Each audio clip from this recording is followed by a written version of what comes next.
Michigan sports aren't just a game, they're a way of life. And now we've got a show dedicated to die-hard sports fans like you. Hosted by a guy who's borderline obsessed with the wins and losses of all your favorite teams. He's crazy. Every weekday morning from 9 to noon, Ben Bosscher brings you the talk that matters. The teams, the stories, and the players you care about most. This is the Ben Bosscher Show, built by Bresky Siding and Building Repair. Remember that.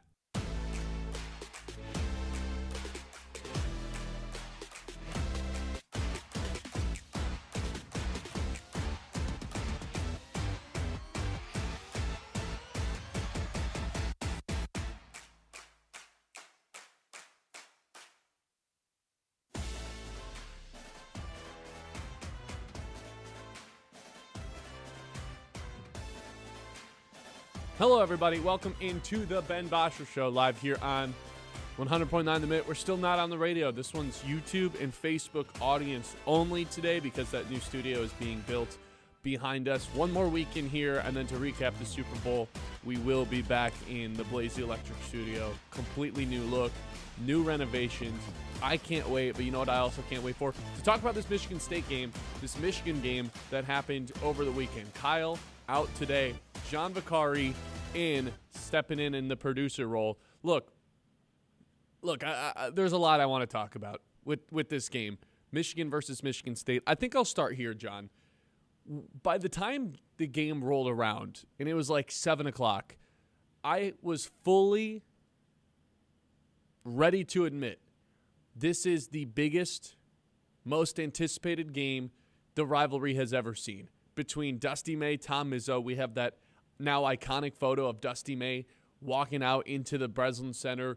The entire Izzone just starts booing the hell out of him. He goes and sits down, crosses his legs, smiles, as in the background there's just hundreds and hundreds of fans. This was still a couple hours before the game, but hundreds of fans yelling at him, booing him, screaming you know what, and he's just embracing it. Finally, we have someone in the maize and blue who's willing to embrace being the villain.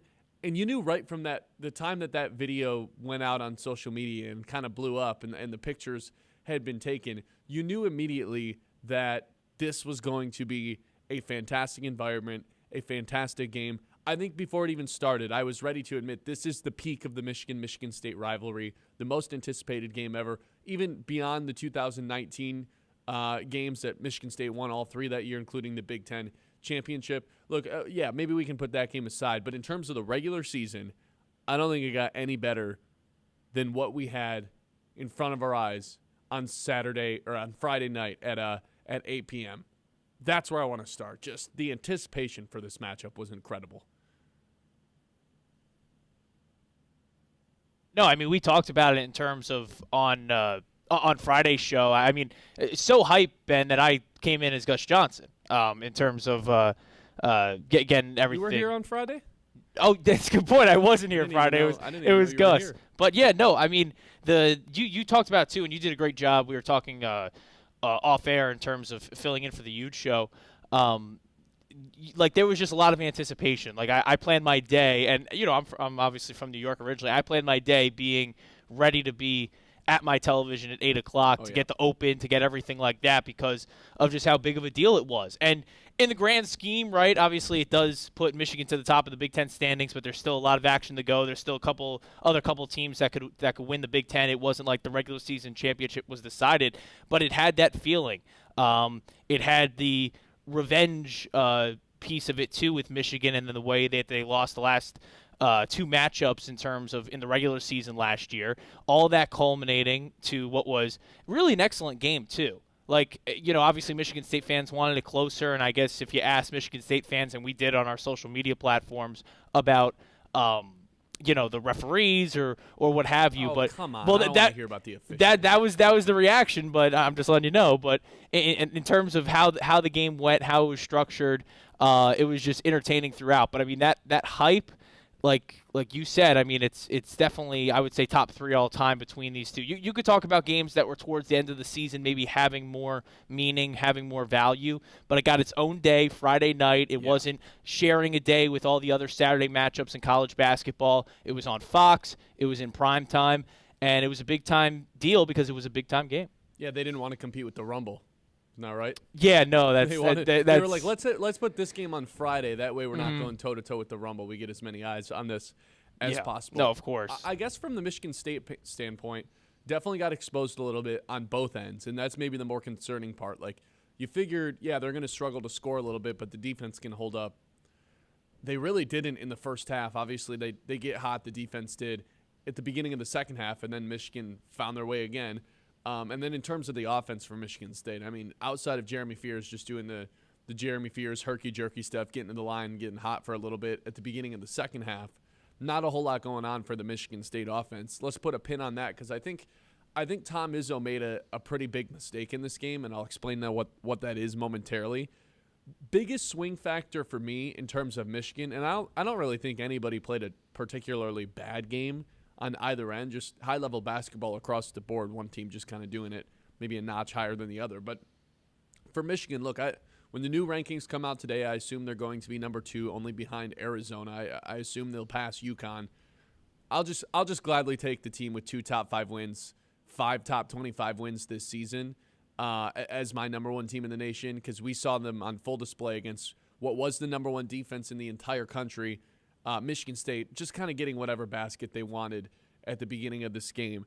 And I said the biggest swing factor for me wasn't even in a player's offensive performance. We had some great performances, including Lenderberg, who every doubt I had about this kid just completely shut me up on Friday. Finally looked like the best player in the Big Ten. The thing that popped off the TV to me was Merez Johnson's defense. I'm pretty sure this guy could be in the Pistons rotation right now and making a positive contribution on the defensive side of the ball. He only had 2 blocks and 1 steal. I say only, but he only had 2 blocks, 1 steal. There was a possession, though, where Jeremy Fears got Merez Johnson switched onto him, and it was like, oh, perfect. I got a big guy on me. I'm going to bring him back, and I'm going to start to go into my – and then before he could even really do anything, Merez Johnson, I mean, he's 6'9", 250. He probably has a 7'1" wingspan, just kind of reached out and grabbed the ball like Scottie Pippen would. Just grab the ball and then throws it ahead to Yaxel because there's nobody better in the Big Ten or college basketball leaking out, streaking the floor and trying to, get the 2 points on the other. But the Merez Johnson just, I'm going to stand like this, and not a single person in this sport is going to be able to get by me. He's so athletic. He's a brick wall of a human being. The super long 7-foot arms. I was stunned as to how good of a defensive performance Merez Johnson had. I think that really did swing the game because whether he got switched onto a guard or whether he was roaming or protecting the rim, it felt like, even though he only had the 3 stocks, his presence was felt because anytime someone tried to generate, get into the paint or do anything, penetrate the defense, it was just like nah, man, not on me. And that doesn't even include like funneling a guy to Mara, the 7-footer, in the paint. That doesn't include Yaxel's ability to stay in these passing lanes and intercept passes. Merez is just I was stunned as to how good of a defensive performance he had because no matter what, he was just boom. It was the most notable defensive performance I think there was on Friday night. Yeah, I mean, especially, too, like watching the game, Mara got that foul early, and I'm like, man, if MSU can get him out of the game early, they're going to just be, like it'll be just domination inside. And then you watch Johnson for the next couple minutes in the first half, and I'm like, wait, never mind. Like, you can get, like, still should be an objective, right, to try and get Mara out of this game, but, like, yeah, he was everywhere. And the main thing, like, we can categorize it on him, but I think this spread through Michigan's roster too. Like, my question coming into the matchup was the physicality, right? Like whether they would, because we knew they had the skill. We knew going in, and whether you're a Spartan homer or whether you're just an objective basketball fan, I think you feel Michigan has the more skilled players, has the guys with higher NBA ceilings if you want. But that was the same case last year, and it was Michigan State who was just more physical and knew what that rivalry meant more than the Michigan guys, which makes sense because they're transfers and everything like that, and they played that way. That wasn't the case, obviously, on Friday night. The physicality that was shown, the aggressiveness, and also, too, I mean, to have such a or to force such a poor shooting performance for a team on their home floor in the first half. Like we talk about Izzo's teams maybe in November and December having these poor shooting starts to games and letting, early schedule teams in the early schedule kind of hang around just because they're not great shooting teams to begin the year and kind of come into their own in February and March.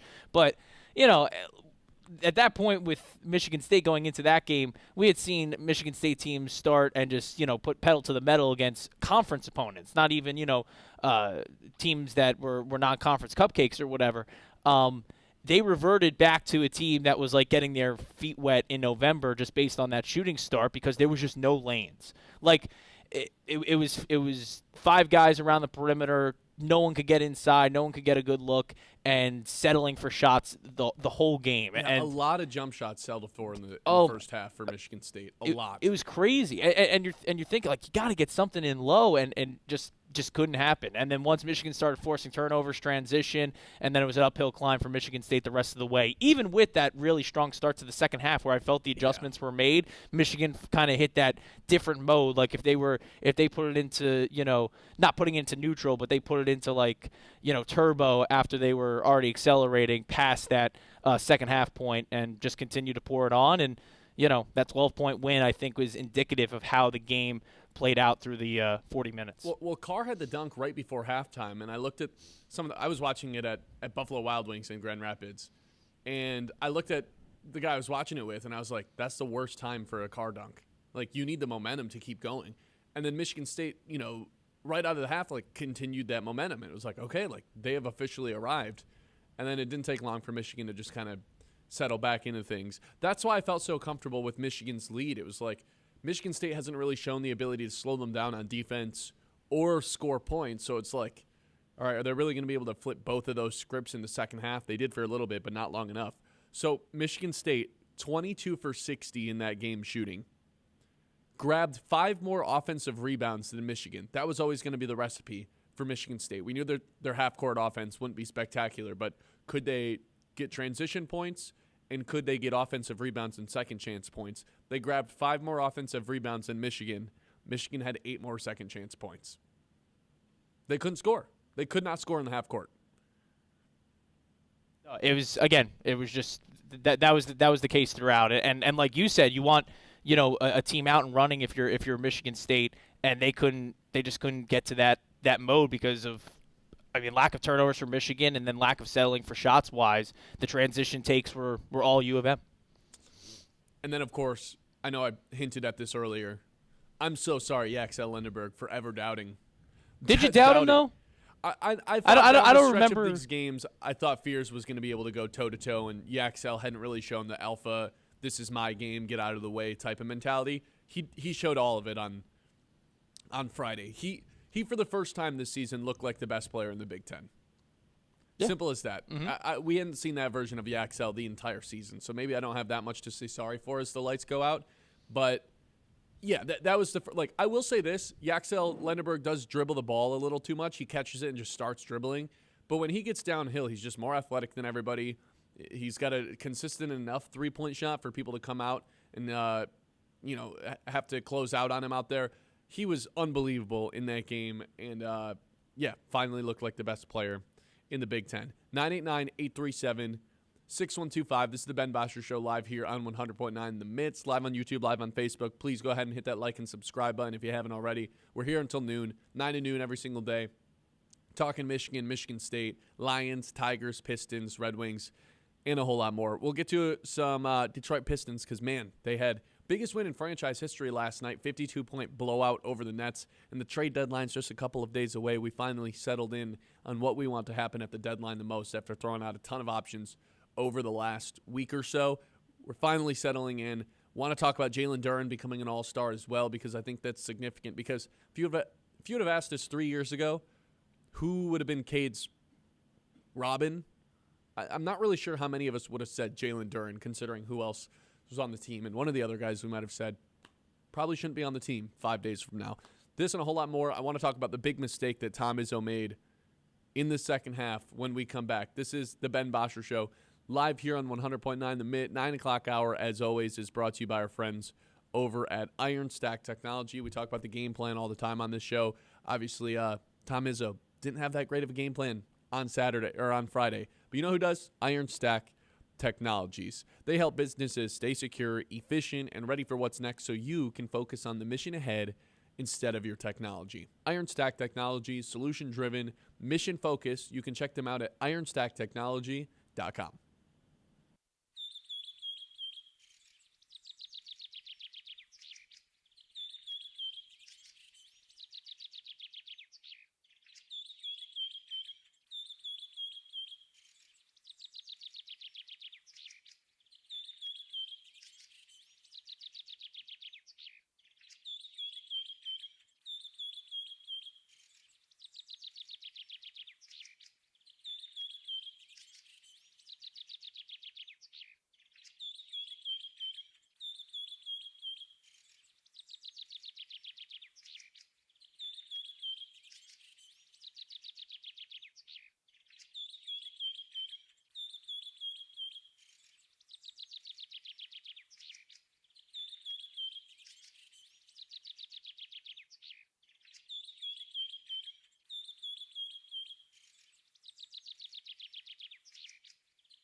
All right, welcome back in. Ben Bosscher Show, live here on YouTube, live on Facebook.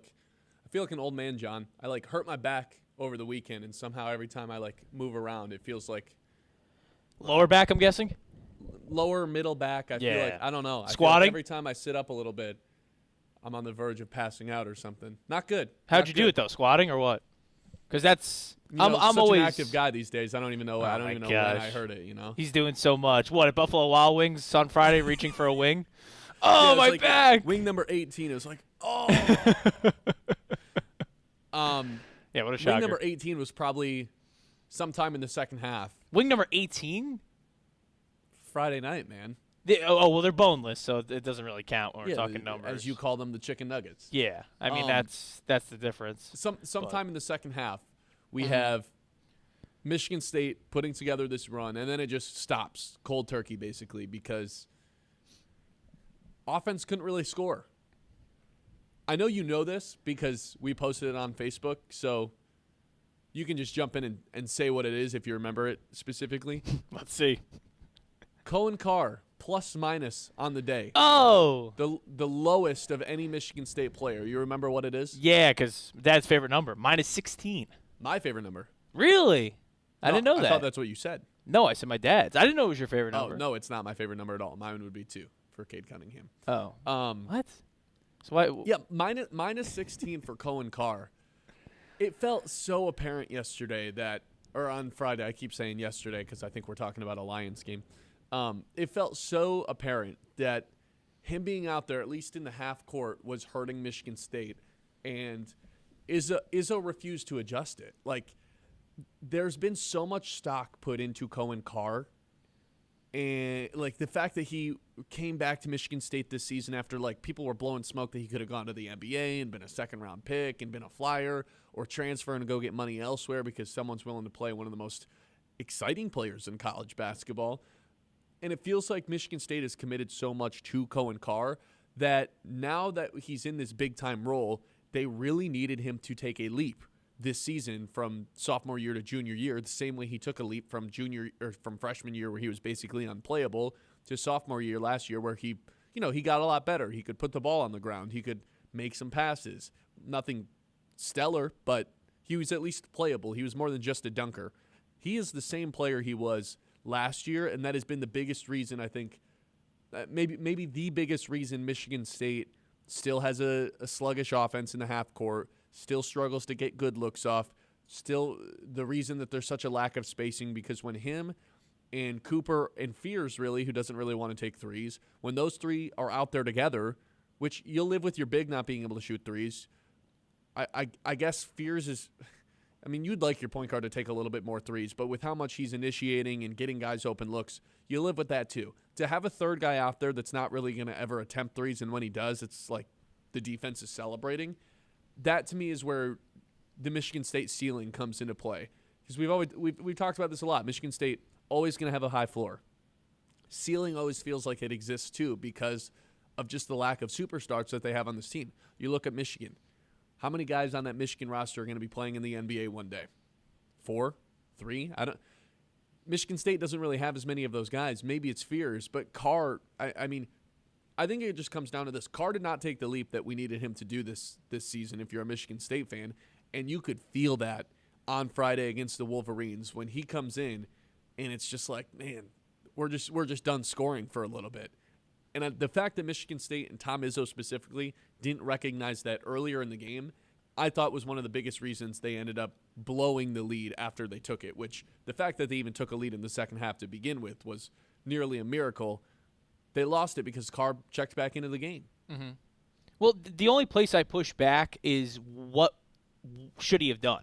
Like, we could analyze that Carr was a liability out there, and obviously you have something, so you should jump in. Like, who are they going to? Where's this shooter off the bench? Where's this guy that's going to bring production in the forward position? Because the threat of Carr, even in actuality might not being a threat, I felt he rather have played with than name a guy off the bench. Yeah. Well, that's how I felt. Now, like, all the other points are right? Like, that development, Carr should be a better shooter. It's all there, and he wasn't the difference maker that they need him to be this season, at least in that game specifically. The dunk was awesome, but that's what it is. That's where it begins and ends. I've got 2 things for you. A, back to our original point in the first segment, Merez Johnson, I don't know if this went as a block or not. I don't think it did. Cohen Carr tried to dunk on him. It's the first time all year, first time in Cohen Carr's career, he just like hit a brick wall and was like, can't dunk on that guy. That was incredible. Secondly, I asked myself the same question because I said I can't just come on the radio and say Cohen Carr shouldn't have been playing without some sort of answer. So I'm looking at Michigan State's roster, like who can really be playing these minutes? And the guy that should be taking them is quarterback of the Tennessee Titans, Cam Ward. Wow. He hasn't shot a 3 all season, though, John. Yeah. That brings me to a bigger picture thing. Why is there always a lack of shooting on the Spartans? And I'm not saying it's everybody. Like, you see it with Kohler. He's become a lights-out shooter as well. But if Cohen Carr was playing in Michigan, if he was playing in Ann Arbor, he would be shooting threes at a higher clip, at a higher percentage, more efficiently, with more confidence. Look what's happened to Morez Johnson. Look what's happened to Ade Mara. It's not like those guys are ripping more than 1-3 a game, but they at least, when they're open and no one's around them, they're like, screw it, I'll take a three. And, they go in sometimes. Look at Yaxel. Even last season, you start to think about Golden never shot threes before he came to Michigan, and I don't know if this is a Dusty May thing or an assistant coach's thing. Nonetheless, at Michigan, everyone develops a three-point shot. If you're not going to take him, you do not play. It is a priority to develop these kids' shots in Ann Arbor from the outside because it's 2026. Whereas, how many defensive rebounding drills can Michigan State possibly do before it's like, okay, now we have to be able to shoot threes? They have 3 guys in their lineup in 2026, 3 different starters that don't really take threes. Fears being I guess once in a while he does, but he doesn't want to. That to me is a big picture issue, a Tom Izzo issue of being 71 years old, got his birthday spoiled obviously on Friday. I didn't realize it was his birthday. That's a crappy way to spend a birthday. I didn't like his post-game press conference either. I thought he was moping around like his dog died. Like, one of these. You thought the officials roped him, dude. Which is absolutely ridiculous. You guys got housed once in the first half and then again in the second half of the second half. To blame the officials, I thought was ridiculous. You were working them in the entire night. I didn't like his post-gamer. I didn't like the fact that he basically had to play Cohen Carr because Michigan State has failed to develop him as a shooter. They have failed to develop Jeremy Fears as a shooter. There's just, they've got a ton of freshmen who haven't even taken an attempt this year from behind the arc. That's a problem in 26, man. I get it. Tom Izzo doesn't want to attack the portal. He wants to do things the old-fashioned way. One thing you got to get up to times with is the three-point shot, and I think that's probably the biggest reason Michigan State lost, or at least, for 3 straight years, we've said Michigan State's lack of ceiling or lack of stardom on offense.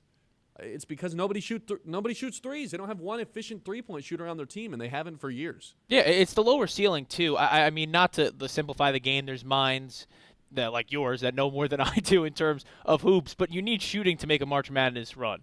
I don't care what anyone says. You could be the best driving and rebounding team. Defensive lanes get clogged up, the pressure intensifies, and you need someone who could be a threat from the outside. And you talk about development. This is where Michigan State should be taking Michigan to the woodshed.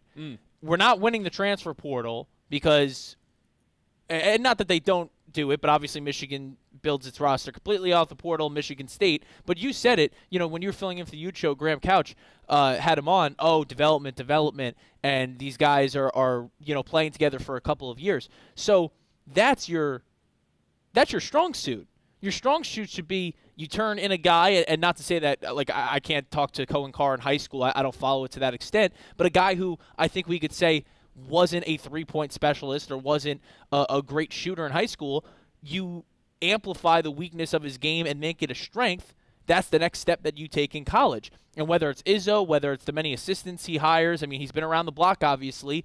You have to prioritize shooting when you know your roster doesn't have it in terms of either if you're not going to get the portal, then turning some guy that you have in-house, just like old school. All right, I can't get it. I got to make someone that's already in my existing program that guy. And just because of the ceiling of Cohen Carr, the expectation, and let's be honest too, I'm sure the money that they're giving this guy, right? Because he's been such a household name in NIL and all these dunks and whatever. Maybe Michigan State fans should have wished he transferred elsewhere. It would have forced Michigan State to hit the portal. But what if? I mean, I don't know. It's Kyle's point in the chat. Mm-hmm. Take a day off, Kyle. He's on the road to the airport. They had an extremely high 3-point percentage from the outside. Not that they were taking a ton from a volume standpoint, but this was an issue this offseason. The fact that Izzo couldn't recognize that or make it a bigger priority to develop a jump shot, whether that comes from Carr or one of your freshmen or even just Fears. I think it's a total failure on the coaching staff. That was Cohen Carr being in, I thought, was the biggest reason that Michigan State blew their second half lead. Yeah. But again, period. And he's supposed to be your star. That was the guy who was going to take you from a really good team to a great team. He's actually holding you back right now, which I don't think any of us would have predicted. No. And but like you said, the options for Cam Ward, who can't shoot a three either, and right, quarterback for the Tennessee Titans. You live and die with Carr, and just didn't have enough gas in it. 989-837-6125. Ben Bosscher Show, as always, is brought to you by Bresky Siding and Building Repair, the experts who do the job right the first time. Whether you have a leaky roof, storm damage, the siding on your house looking a little tired, Bresky has you covered. Locally owned, trusted, and dedicated to keeping Midland area homes safe and looking sharp. Quality materials, skilled craftsmanship, and service that puts your family first. Don't wait for the next storm.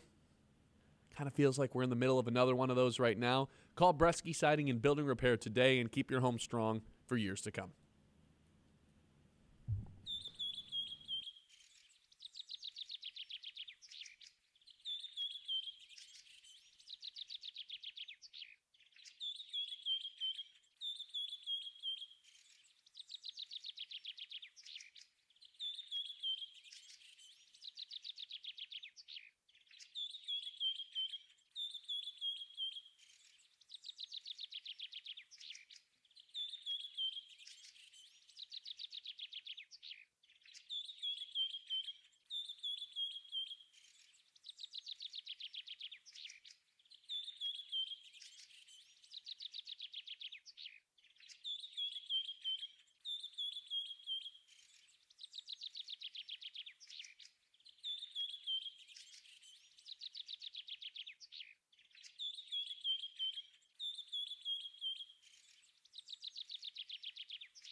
Brand new week, Monday here on the Ben Bosscher Show. It's Super Bowl week. Any early Super Bowl predictions, John? I feel like everyone's picking Seattle. I don't know. I don't know if it's quite that. Like 4.5, it just seems like a lot of points for a team that we were like, do we trust their quarterback for 5 straight weeks or really an entire season? Now all of a sudden it's like, oh, you don't trust Sam Darnold? It's like, I don't know. Maybe. No, I mean, you said it. You said it since the playoffs begun. You don't trust Sam Darnold until you see him holding the Lombardi, right? Yeah. I mean, it's probably what it's going to take. Like that's the fun part of this. I mean, it's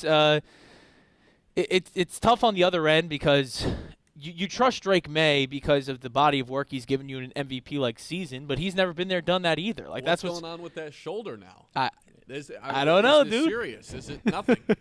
Who knows? Like that's what's so much fun about this matchup. It's two guys who are obviously have proven it in this postseason. But I wouldn't say to the nth extent either. I mean, you mentioned it after the games, right? Like, the Patriots won in spite of May in that snow game in Denver, right? It was the defense. And Darnold played very well in their game in the NFC Championship too. But I think there was if Darnold plays well in the Super Bowl, it's probably just over.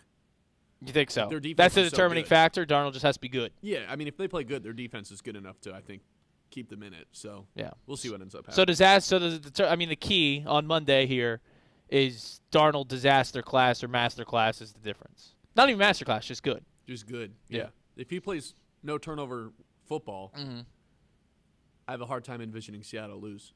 Right. So we'll see.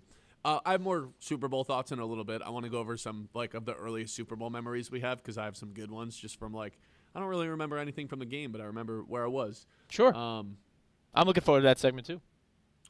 Pistons last night, 52-point win over your Brooklyn Nets. Not my Brooklyn Nets. 52 points, largest in franchise history. Nets didn't have Michael Porter Jr., the number one trade target for the Pistons. They would have lost by 30 if they had him, though. I did just call him the number one guy. I think that's where I've officially settled. We'll circle back to that here in a second. The bigger news from yesterday is the Pistons have 2 All-Stars. Cade Cunningham, All-Star starter, also leads the NBA in total assists right now. And Jalen Duren named the reserve last night. It's the first time the Pistons have 2 All-Stars since the 2007-2008 season when Rip Hamilton, Rasheed Wallace, and Chauncey Billups were all All-Stars that season. Pistons are the 1 seed. They deserve the 2 All-Star spots. But if you would I think this is interesting because if you would have asked me 2 years ago, 3 years ago, hey, one of these guys on the Pistons roster, they're going to be Cade's Robin, right? Cade's going to be the Batman. It's everything you dreamed of. Pistons are the 1 seed. They get 2 All-Stars. One of these guys is going to be his co-All-Star. I would have been like, sweet. Asar Thompson took off running. And Asar's played really good as of late. He's averaging 3.2 steals per game the last 5. He's just been a wrecking ball on defense. Against Golden State, the 6 steals. Oh, my God. Ridiculous Friday night. And if you would have said, no, it's not Asar. He's playing lights-out defense. He's coming along offensively. I'd have been like, okay. Jade and Ivy. We've got the best backcourt duo in the Eastern Conference. This is awesome. No, barely stays on the floor. Number 1 guy I want off the team in 5 days. Nothing against Ivy. It's just, it's time. 1 assist per game, 1 rebound per game, 1 free throw attempt per game. I'm good. Okay, so if it's not those 2 guys, it must this Ron Holland guy, this guy from the G League Ignite, took off running. Oh, you'll love Ron Holland, but he's not the All-Star next to Cade Cunningham. It's Jalen Duren. And the reason I think I'm so shocked by this because at the end of his sophomore season, where he's averaging 14 points per game, it was like, okay, sweet, 14 points, but he had a lot of effort question marks surrounding both ends of the floor. Don't really seem engaged on defense. Teams attacking him all the time. No rim protection whatsoever. No one feared going to the paint with Jalen Duren in there. And then he walks into his 3rd season, and suddenly his scoring's down. The effort levels on defense remain a question mark until those last couple months of the season when he starts to really turn things up, and the Pistons start to turn things around, and they finish as the 6th seed and give the Knicks a run for their money in the first round. And then this season, he goes from 12 points per game to 18 points per game, 11 rebounds, shooting 72% from the free throw line. I've been amazed by Jalen Duren this season. He's got the one-on-one game, too. Sometimes the Pistons, especially when Cade's out, they'll just give the ball to Duren at the free throw line and say, go to work, especially if it's a center with slower feet. And even if it's a center that's a little bit quicker, usually Duren's just strong enough, even at 22, to just kind of use his shoulder and bump these guys off of him and get to the paint. Look, I can sit here and do I'm just so happy the Pistons have 2 All-Stars bit, and it would hit because we haven't had 2 All-Stars in 18 seasons. But I guess Duren is just the last person I would have thought of their core guys that would have been named an All-Star. Yet, here we are. Could Cade Cunningham make any center an All-Star? Maybe. Any center is going to benefit a ton from him, but I think even when Cade's not throwing him the lobs, he's developed in a way that I never would have expected, and now here we are with him being named an All-Star for the first time in his career. Hopefully first of many. Yeah, you talked about the Knicks series last year. That's where I want to start. I mean, if you were to take that thought and then how it's viewed now, like as a Knicks fan, I'm fearful of the down low matchup the most. And I know you might say, "Oh, Cade Cunningham," I get it. Like he's always been a threat, and the guard play is even from the backup units for the Pistons has improved too. So will they have advantage over New York? Whatever. I'm worried about him down low. Babying Mitchell Robinson. Cat has not been the same Cat. So, I mean, that's indicative of how I view Duren. He's just a monster down low. Like, so to have that switch, I think, has just been emblematic of how much he's developed. He's just so aggressive. And is it surprising? Of course it's surprising. I mean, just based on where you draft guys, too, right? Like Asar, that would be nice, right? One of the guards, and obviously Ivy had all this hype. Yeah, Ivy was 5th overall. Yeah. And it felt like a steal. He was supposed to go 4th, and the Kings took Keegan Murray instead, and it was like, oh my God, I can't believe Ivy fell into our lap. Correct. So, like, yeah, I mean, it's a surprise. I think you can do a little bit of the bit, like, oh, it's fun to have the two All-Stars, because it is. I mean, that, like, I don't know if that was the expectation. Maybe it was from you, Kyle, Brad, these Pistons heads. But I think casual NBA fans, even knowing and seeing how good the Pistons were last year to be a playoff team, if you said a 2 All-Star team, I would have guessed Asar Thompson. Yeah, sure. That, and I don't think people would have guessed the 2 All-Star team. I think it still would have been Cade and them boys. Like that was the thought process from a lot of fans. And you watch the Pistons, if Cade's not having a good night, Duren steps his game up, and then it's kind of a trickle down effort from there. So yeah, he's deserving. The progress. I will say this: I don't think it was this leaps and bounds thing. I think we saw flashes of Duren All-Star last year, but it's been on a night in, night out basis that he's been All-Star caliber this year. And if you don't believe the voters, if you don't believe us, you could even just players post game. I mean, Draymond a couple nights ago, right, was like, yeah, I understand now. Right, like that was his thought or his quote. Like I understand now. I don't really remember what he was. Yeah, but like he's like Draymond stuff where he like, pretends he's all like super tough for 4 quarters, and he gets to the post game and just has nothing but like. Well, he'll glaze LeBron. Obsessive things to say about. Like it's one thing to give a guy a compliment, but if you're gonna be a jerk for like 4 quarters and then you give him like, oh, I think he's like the greatest. Like he's gonna be this multi-time All-Star. He deserves all of it. It's like, okay, Draymond, whatever. So you don't care about the Draymond pat on the back, huh? I don't really care what Draymond says. I would from the perspective that he he'll glaze LeBron because he thinks it's gonna help him in his after NBA career. I think if it's someone like Duren, he doesn't know yet. I think that's just say props because he got outworked, and I think that's what Duren. If NBA centers weren't aware, that's what they now know. It's funny too because Duren has genuinely become one of the most imposing forces in the league. He's 22. Like I always talk about, Cade's 24. What's he gonna look like when he's 27? What the hell is Duren gonna look like when he's 25? Dwight Howard. Superman. Perez Johnson. 989-837-6125. Hey, it's a holiday. It's Groundhog's Day. It's Groundhog Day. Huh? Not groundhogs, groundhog. Groundhog, like singular. Singular. What singular Detroit sports moment would you want to relive the most? This was a John Vicari idea, so shout out to Vicari. We'll do that when we come back. This is the Ben Bosscher Show live here on 100.9 The Mid. Hey, it snowed again. Tends to do that in February. This is like the last wicked, brutal month usually in Michigan. It's like December. There's usually some snow in November. December, it's nice flurries. And then January and February, it's like Mother Nature's like, we're going to make you regret living here because it's going to be really cold and blizzardy all the time. Feels like we're kind of in one of those stretches again right now. Got to keep the driveway clear. And whether you're a snow shovel person or a snow blower person, either way, you got to head to Ace Hardware and Sports. Get yourself geared up. I mean, if you don't have a snow blower or a snow shovel by now, by February, what are you doing? I feel like it's more likely that like you're trying to scrape the ice, you waited a little bit too long. The real trick's to do it so early in the morning before it freezes.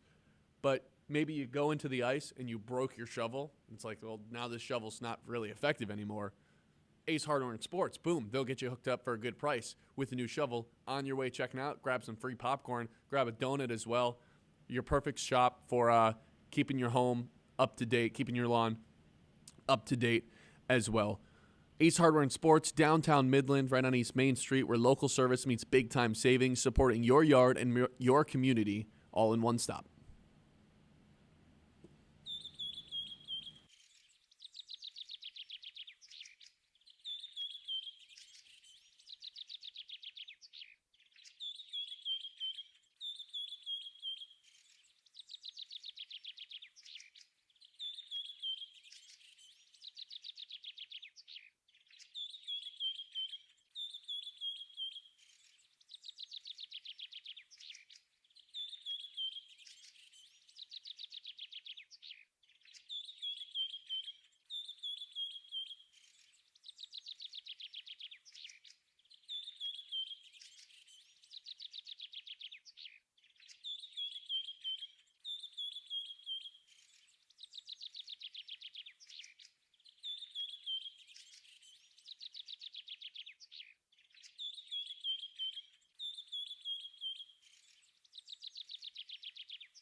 It's Groundhog Day, singular, which means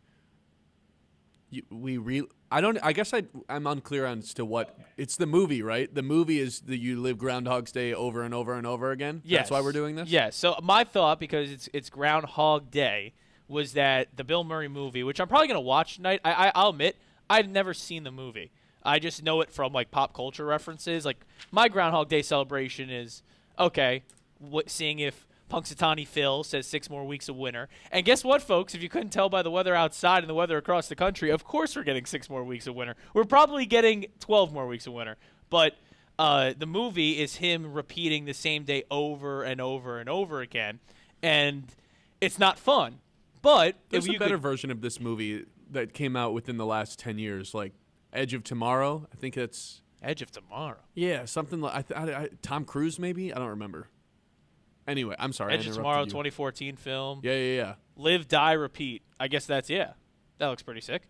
But yeah, so if you were to like relive it, and I guess if you relive anything over and over and over again, it's going to become bad. But if you could just take yourself to one Detroit sports moment and relive it again, maybe just once, but relive it again, which one would it be? And what's fun about this, Ben, and I'm interested to see the YouTube chat and, of course, on the text line too, it doesn't necessarily have to be like, oh, when the Pistons won the 04 title, or, oh, when, the Lions made it to the NFC Championship. It could be like a regular season game if you're that nostalgic about it. Like when they beat the Nets by 52 last night?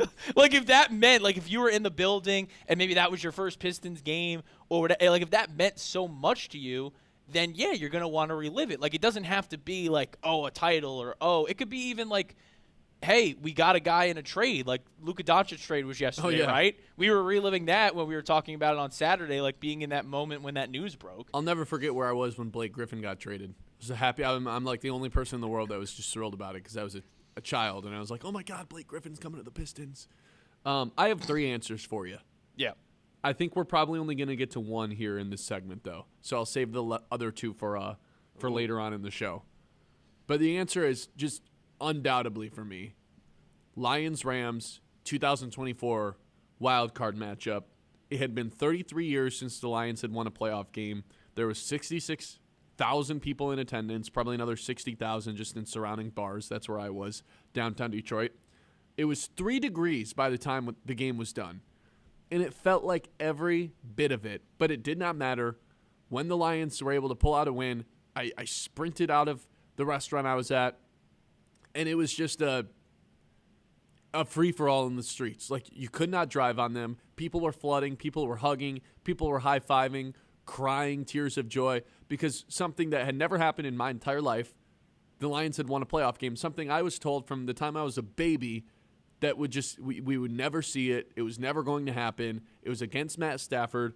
I'm pretty confident that if the Lions were to have lost that game, and it would have been the 4th playoff loss in my life, after the best regular season they've had in years, if they would have lost that game, I don't know if I would have ever recovered from it. I genuinely think I'd still be moping around because they didn't win a playoff game the next season, and then they didn't make the playoffs this year. If I had to live in a present day where I still have never seen the Lions win a playoff game, I don't know if I'd have this radio show. I don't know where I'd be living right now. I genuinely think my life shapes out completely differently if they don't win that game. So I'm very glad that they did. 2011, they won this. They played the Saints. They gave up 45. Terrible game. These are playoff games. 2014, this is the game against Dallas where in the 4th quarter, Matt Stafford throws a pass to Brandon Pettigrew on 3rd and 1, and they throw a pass interference. Then all of a sudden they pick the pass interference up. It's the first and only time I've ever seen them pick up a pass interference penalty. That would have put the Lions in field goal range. They would have went up 24-17 if they wouldn't have gotten the touchdown. Dallas would end up winning that game 20-24. Just infuriating game. And then in 2016, Seattle blows the Lions out of the water. They don't even score a touchdown in that game. So those were the 3 playoff games I had seen up to that point. The 3 playoff games I remember. I think the Dallas one, I would have been 12 years old. I wouldn't have been so irrationally angry that day, like crying, like my team's cursed. I really do remember crying in my bed thinking, why do I have to be a fan of the Lions? This team's never going to win. Because that's what I'd been told my entire life. And then they were about to win a playoff game. It was the only time Matt Stafford had a top 10 defense his entire career with the Lions. They had it won, and then they picked up the pass interference call. And, of course, it was the most SOL thing of all time. If they would have lost this game against the Rams wildcard weekend, that actually would have been the most SOL thing of all time, and I don't think I would have recovered. So that has to be, for me, the number one experience, the number one day I'd want to relive. I think about that game at least once a week, just how fun it was. 3 drives to open up the game. David Montgomery scores a touchdown. Jahmyr Gibbs scores a touchdown. Sam Laporta on one leg scores a touchdown because he literally was playing with a bionic knee with the knee injury he had in Week 18 against the Vikings, the game I was at. And then the balls on Dan Campbell with the game on the line to just continue passing the ball when they needed to milk as much clock as possible. It just showed the confidence in the offense, the swagger that they were playing with. Played every game like they were playing downhill, like they were playing on a slope. I'm going to have tears just thinking about it. Best day of my entire life. And was it a wild card game? Are you laughing at this because you've seen your team win 2 Super Bowls? Perhaps. I haven't, John. Lions are by far my favorite team. It was the best day, one of the best days of my entire life. So that would be the first number one day I'd want to relive as a Detroit sports fan. That's awesome, dude. No, I was laughing more at, like, Brandon Pettigrew. If you didn't bring his name up, I don't think I would have ever thought of that guy First ever round again. pick. But, yeah, I remember. First round pick. And then just, how happy you are, you know, and the fact that, your life would be different if they didn't win a playoff game. Maybe true. Maybe true, you know. Because think of all the interaction and how we've grown as a station because of the Lions' success, you know, and how your show has blossomed. And now we're getting a new stew. And that's why we're in a room where the lights can't stay on. Esco says in our YouTube chat, the game I'd love to relive is March 26, 1997. I didn't have pass, so I had to listen to Ken Cal describe the ass whooping that the Detroit Red Wings gave to the Avalanche. That's a good one. Hopefully get some of that tonight, too. They play at 9 o'clock. Mativa says, I was less than 1 year old, so technically I would be reliving it, but it's got to be the Pistons 1989 championship. Talk about Bird. Taking out Bird, Jordan, and Magic on the way would have been a great one to watch. Yeah, I during COVID got really bored, as we all did, and I rewatched basically this entire playoff run. I watched every finals game and then the key ones to the conference finals and a couple of the Bulls games as well. I really wish I could have watched this and experienced this live, because that to me would have been like the peak of Detroit sports, just watching the bad boys wreck everyone on their way to a championship. I would have loved that. What would be yours? I think we do that in the next hour, right? Yeah, we can do that. I've got 2 more. Just because you had 2 more. If you didn't have 2 more ready to go, but I think we do that at the end of the 10 o'clock hour. Kyle said when the Pistons won the Cade lottery. I remember where I was for that day, too. Where were you? I'll tell you off air. Oh, uh-oh. Where was Ben? All right, 989-837-6125. This is the Ben Bosscher Show, live here on 100.9, the 10 o'clock hour on the way. Don't go anywhere. Just so you guys know, if I don't know why you'd be thinking about diving into the water right now. It's freezing, but if it's something you do think about and you're like, hey, I want to do this. We're going on vacation for spring break. Maybe that's why you'd be thinking about it. Dive and Glide here in Midland is your perfect one-stop shop to get you suited up, get you certified to be able to do that this spring break. You can sign up for an open water dive course at diveandglideinc.com. Learn the skills, practice, and get certified, whether you're a beginner or you're just brushing up on your skills. They got the classes to get you underwater with confidence. And if you're already a pro, shop the best state-of-the-art gear online. I'm talking about fins, regulators, masks, gauges, and more. Visit diveandglideinc.com and gear up for your next underwater adventure. That is diveandglideinc.com, Michigan's home for all things scuba.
Okay.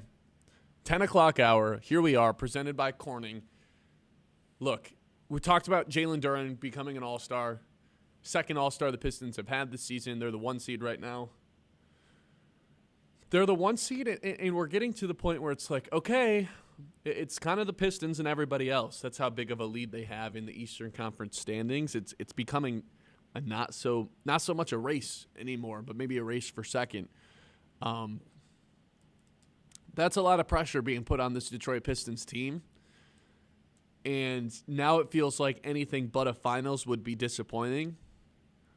And as much as I think they can beat any single team in the Eastern Conference in a playoff series, for this team to win 3 straight rounds also seems just as inconceivable because of the big-time flaw that they have in, well, I guess it's a twofold flaw.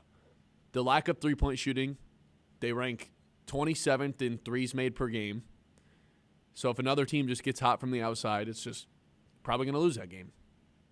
And the secondary creator other than Cade Cunningham, because right now that role is kind of split between Asar and Duren. It's like, hey, here's Asar Thompson driving to the paint, and some stuff will probably just end up working itself out. Semi-reliable, not exactly when Cade's not on the floor, though. And then the Duren would be the other one where it's like, okay, just let him play one-on-one. But again, he's less than 2 assists per game, so it's not like he's necessarily just creating offense for everybody else as much as he can play that one-on-one style of basketball at the free throw line. It does turn into everybody watch him for the moment. So the lack of a secondary creator to throw the ball to when Cade Cunningham inevitably, like the roster they have on their team right now, he will inevitably be double-teamed off of every single pick and roll the Pistons have in the playoff series. And we saw it last year with New York. John, you remember this. Cade didn't really have a great game or a great series.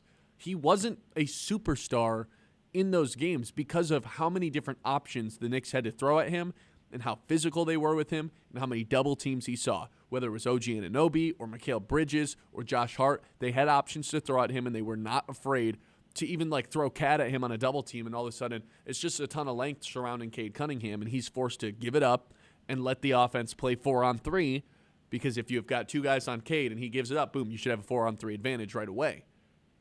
The Pistons don't have someone to kick it to initiate that outside of Asar Thompson right now, which just becomes scary entering a playoff series. It just, to win 3 straight rounds when you don't have the shooting that really any of the best teams in the NBA have, you're kind of the outlier.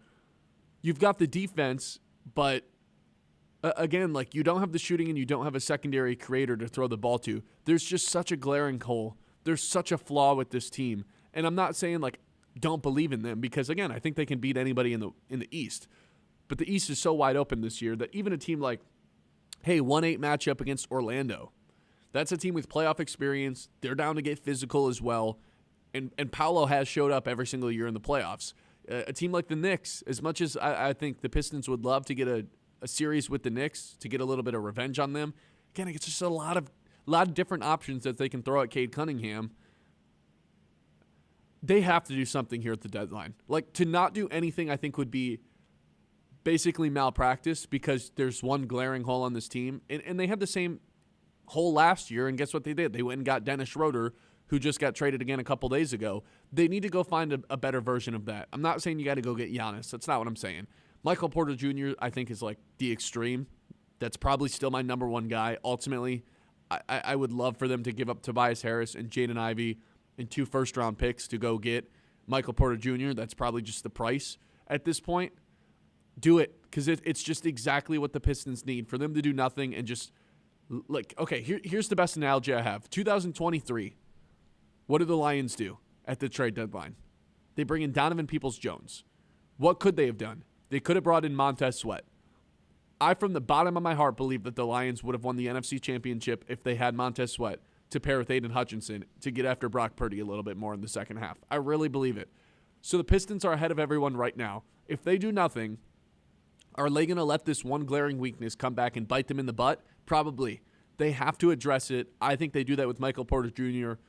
At least that's what I would hope. You can do it with a handful of other players too, like Malik Monk or Kobe White. But if they just sit back and do nothing and be like, hey, Jaden Ivey, like, you ready for some more minutes? I'm going to be really pissed. The other thing with Tobias is like, okay, Tobias was great last season, had a really nice series against the Knicks, played really great defense against Karl Anthony Towns. The Pistons have outgrown him. He doesn't get to the free throw line. He doesn't really rebound. He's less than 2 assists per game. The most free throws he shot all year long is like 4 in a single game. A lot of bad shots. Just like he makes them, but this isn't 2008 anymore. You're not posting up from 16 feet and fading away. Those are the shots he takes. They're inefficient looks. I just think the Pistons have now outgrown him to where that position seriously needs to be upgraded. Same with the Ivy thing. To sit back and do nothing at the deadline, I think, would be so harmful to this team when, yes, they are in first place, but that shouldn't just like being in first place shouldn't be a reason the Pistons let their guard down and think that they're going to walk through the Eastern Conference, because there's a lot of teams that can go toe-to-toe with the Pistons right now. If they do address that weakness, I think all of a sudden you cut that number of teams in half to where it's like, okay, between the Pistons defense and now the secondary creator that they have next to Cade, now there is a legit argument to be made that they're an unbeatable team in the Eastern Conference. And yeah, I know, like, now it seems like, okay, why would we trade for somebody else? We have 2 All-Stars. Again, Duran's not like this guy that you're passing the ball to on the wing to start an offense. The Pistons do not have another person outside of Asar Thompson who doesn't shoot the 3 ball, which kind of defeats half the purpose of that secondary person next to Cade. So that's where I'm at 4 days away from the All-Star game. Or I'm not the All-Star game, the trade deadline. Yeah, you bring up the other 2 options. Are you content if it's a Monk or if it's Kobe White instead of an MPJ? I'm content that with load? It. Yeah, I'd be content with it. I can't have them sit back and do nothing. That would be the biggest problem to me. Mm-hmm. So if they can't get Michael Porter Jr., you still have to pull the trigger on a Monk and White deal. On somebody. Somebody. On somebody. Okay. If the problem's more big picture wise. Like, if you don't do anything and you're just like, hey, we're the 1 seed, that to me is like you're a little full of yourself right now if you're the front office. To not do something to address this week. If they don't do anything, that would tell me they don't see any weakness, which would make me lose a lot of faith in the front office, if that makes sense. Yeah, I mean, you don't rest on your laurels. I don't think you don't see any weaknesses. You know, they're not the the 16 Warriors, right? 73-9. Yeah. Right, but like, I don't know if they're going to move heaven. Like, just being real, I mean, you're more tapped into it than I do. I just don't know if they're going to move heaven and earth to get Michael Porter Jr. Like, I mean, you can. It just like, if it's an all or nothing deal, in my opinion. That like, even if they get him, you really think they're over the edge, they're over the hill. I think right now they're the favorites to win the East, but there's still glaring holes. If they were to get Michael Porter Jr., it'd all of a sudden turn into like a, hey, Pistons or the field type of conversation. They'd be over like, the Thunder? They'd be so far ahead of everybody else in my eyes. In the East or overall? In the East. Okay. Yeah. Yeah. No, I get it. I mean, Porter Jr. makes the most sense, too. I mean, he didn't even play last night for the Nets, and if he did, they still would have lost by 20 or 30 because he's, like, he's a one-man band over there. That Brooklyn team's really bad. But yeah, I mean, this comes a lot from, too, just fear of how it's gone over the last couple of years, and you bring up the Lions example. It's just tough when there's moves to make at the deadline, your team doesn't do it. And the Tigers. Like, they didn't do anything last year to address their offense. Guess what happened? They couldn't score in 15 innings. They had 15 innings to score, and they couldn't do it. Yeah, but I think the Lions is a better example because there's just not that financial hurdle that you have to deal with when you talk about the Tigers. It's, here are the draft picks. Here are the pieces that we have that, like you said, were good enough last year to make the playoffs, but probably aren't good enough still to beat the other teams in the East in a 7-game series. What is that piece? It's Michael Porter Jr., and go get him. I get the mindset. I really do in terms of what they're going to do. I don't know how to gauge this front office. It's your point when you talk about Trajan Langdon. It's not like there's a lot of transparency. And hey, that's NBA GMs. They make their own rules. There's no media that's going to knock on their doors of how the league is currently constructed in terms of how media and beat reporters and the national scope kind of covers the league.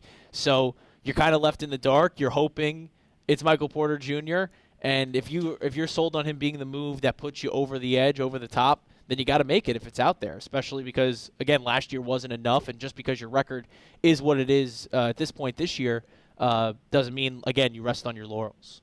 989-837-6125. This is the Ben Bosscher Show live here on YouTube, live here on Facebook as well.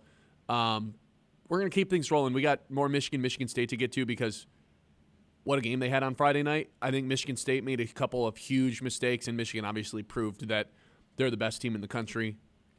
Shout out to Arizona. I know you're undefeated, but do you have 5 top 25 wins? No. Do you have 2 different top 5 wins? No, you don't. I think Michigan's the closest thing we have to a pro team here in college basketball. So let's keep things rolling when we come back. 10 o'clock hour, as always, is brought to you by our friends here at Corning, a global leader in material science, right here in Midland. From the glass in your smartphones to innovations that power clean energy and advanced medicine, Corning is shaping the future, but it's not just about the technology. It's also about the people. Corning invests in the community and supports local schools, creates opportunities that are close to home. With a legacy of innovation and commitment to what is next, Corning is proud to call Midland a part of its story. Corning, creating life-changing innovations, one breakthrough at a time.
Michigan absolutely, can we say kick their ass? I think we can, right? Michigan State mounted the big-time comeback, but for them, for 75% of that game, they kicked their ass. I mean, it's your show. You can say what you want. Huh?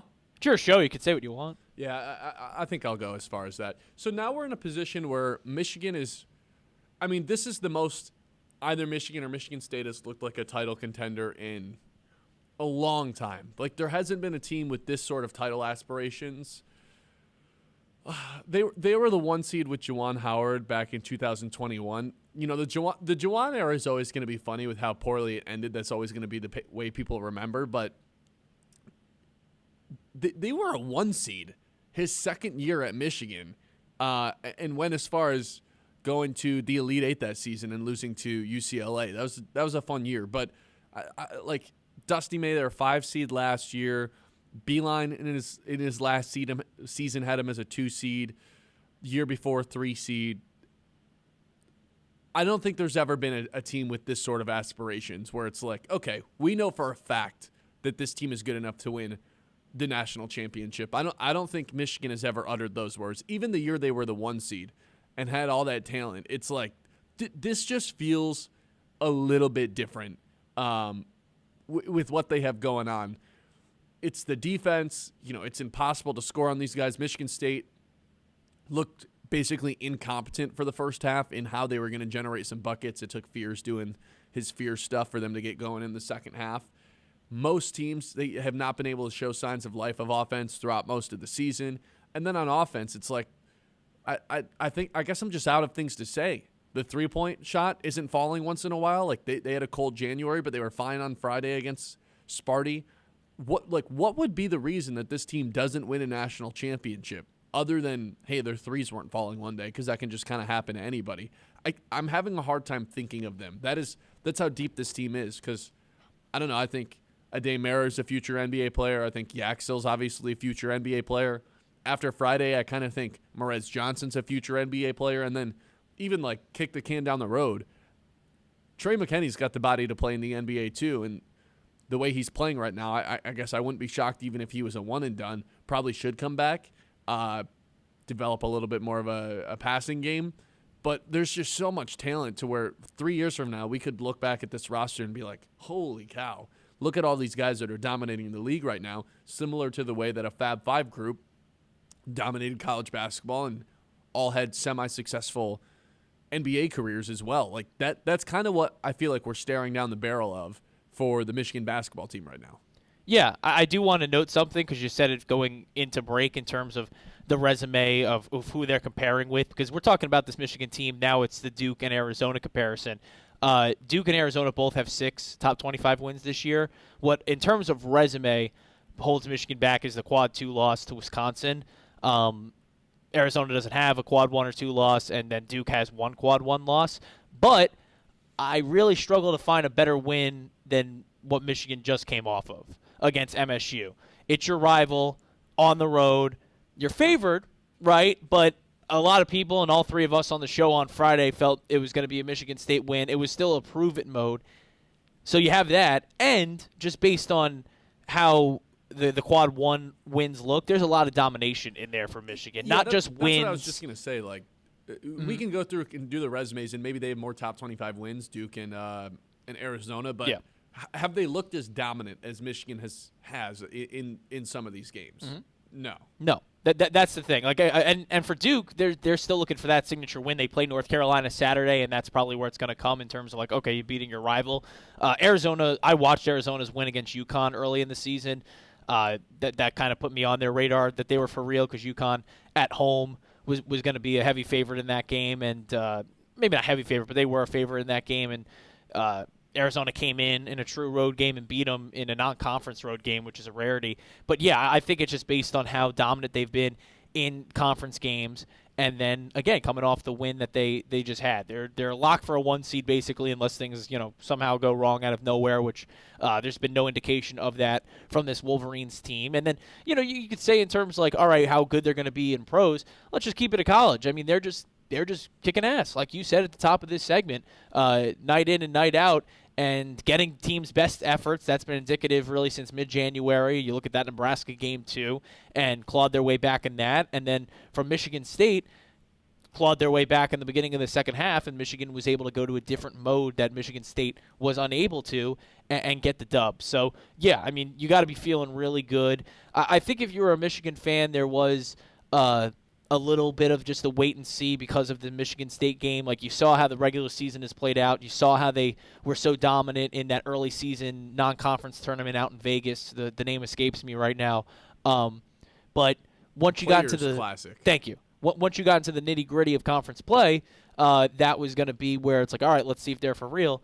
And they're for real. I mean, the test and the thing we weren't sure about, they answered the bell and on Friday night. And now sky's the limit. It's funny, too, because no matter if someone's having a bad game, like, they just have so many other reasons as to why they'll win. Like, if the three ball's not going, okay, they can rely on the defense and the fast break. If for some reason the other team gets going, which hasn't really happened all that much. Wisconsin hit a ton of threes, but for the most part, no one's really been able to consistently score on Michigan all season long. It's like, okay, then our three ball doesn't have to be scorching hot from the outside either. And then I think Friday, the biggest thing for me was now we actually have some evidence that Yaxel is like a real dude. Not that I didn't think he was, but I just had some questions about, like, okay, down the stretch of a close game, like, can Yaxel take over? And I think the answer was undoubtedly yes on Friday night when Michigan State was, going into the game, at least the number one defense in college basketball. Now that spot has been taken by the Michigan Wolverines. Yeah, I think after Friday and after last week where you get the two top 25 wins, anything short of a national championship now is probably a little bit of a disappointment for the Wolverines, which that's a hard territory to get yourself into. That's pretty rare. I would say, I don't know, maybe one team gets to say that every year, maybe two. I think Michigan has entered that to where, like, I don't know, my life, I know they've been the 1 seed before. I know they've been the 2 seed twice under Beeline. There's never been a team with this sort of aspirations to win a championship the way that they are this year. This is unlike anything I've ever seen from really either Michigan or Michigan State, except for the 1 year that Michigan State was the number one. They were the favorite to win the entire tournament and then lost to Middle Tennessee State. This is like, and this trumps that in terms of expectations going into the tournament. Michigan's unreal. You love bringing that up, man. The Middle Tennessee. I'll be mad just because I know Kyle's probably mad somewhere when you bring that up. Talk about a day you don't want to relive. Groundhog Day. Imagine Groundhog Day for Michigan State fans. That Middle Tennessee State game, just playing on replay every day. No, but I don't even think that's the worst. Like, wouldn't want to relive for Spartans fans. I think it's got to be the Bama game, the Bama playoff game, where it's like, yeah, we made the playoffs. Who do we have to play? Nick Saban at the peak of his powers. Yeah, but I think you knew. I think you got ready for that. You're not like, oh, Middle Tennessee State. I'm scared. You went in already overlooking them, right? Yeah, because everyone does. Everyone overlooks the 16, 2 to 15, 3 to 14, right? Like, I mean, it's. You're a great team all year. You're not supposed to lose that. But, yeah, listen, I can't push back. The only thing I could say is, hey, in terms of, like, the expectation should be there. If you want to argue Arizona's best team in the country because they haven't lost in Duke, I'm with you. But in terms of what I've seen Michigan more than those two teams. National championship aspirations are there, 989-837-6125. This is the Ben Bosscher Show live here on YouTube, live on Facebook as well. Let us take a trip around the league when we come back. To celebrate Super Bowl week here on the show. Hey, Doug Cellini, Kingsview Partners. If you're looking for a financial advisor that actually makes a little bit of sense, you got to meet Doug Cellini of Kingsview Partners right here in Midland. Former teacher and coach, Doug breaks down all the complicated stuff and makes it understandable for people like John and I who are like, I don't get it. I don't get it at all. He makes it super understandable, talks to you like an adult, obviously, that goes without saying, helps families and professionals build clear game plans for their money so he can move forward with confidence, not confusion. That's Doug Cellini, Kingsview Partners, right here in Midland.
All right, we're back. It's Super Bowl week.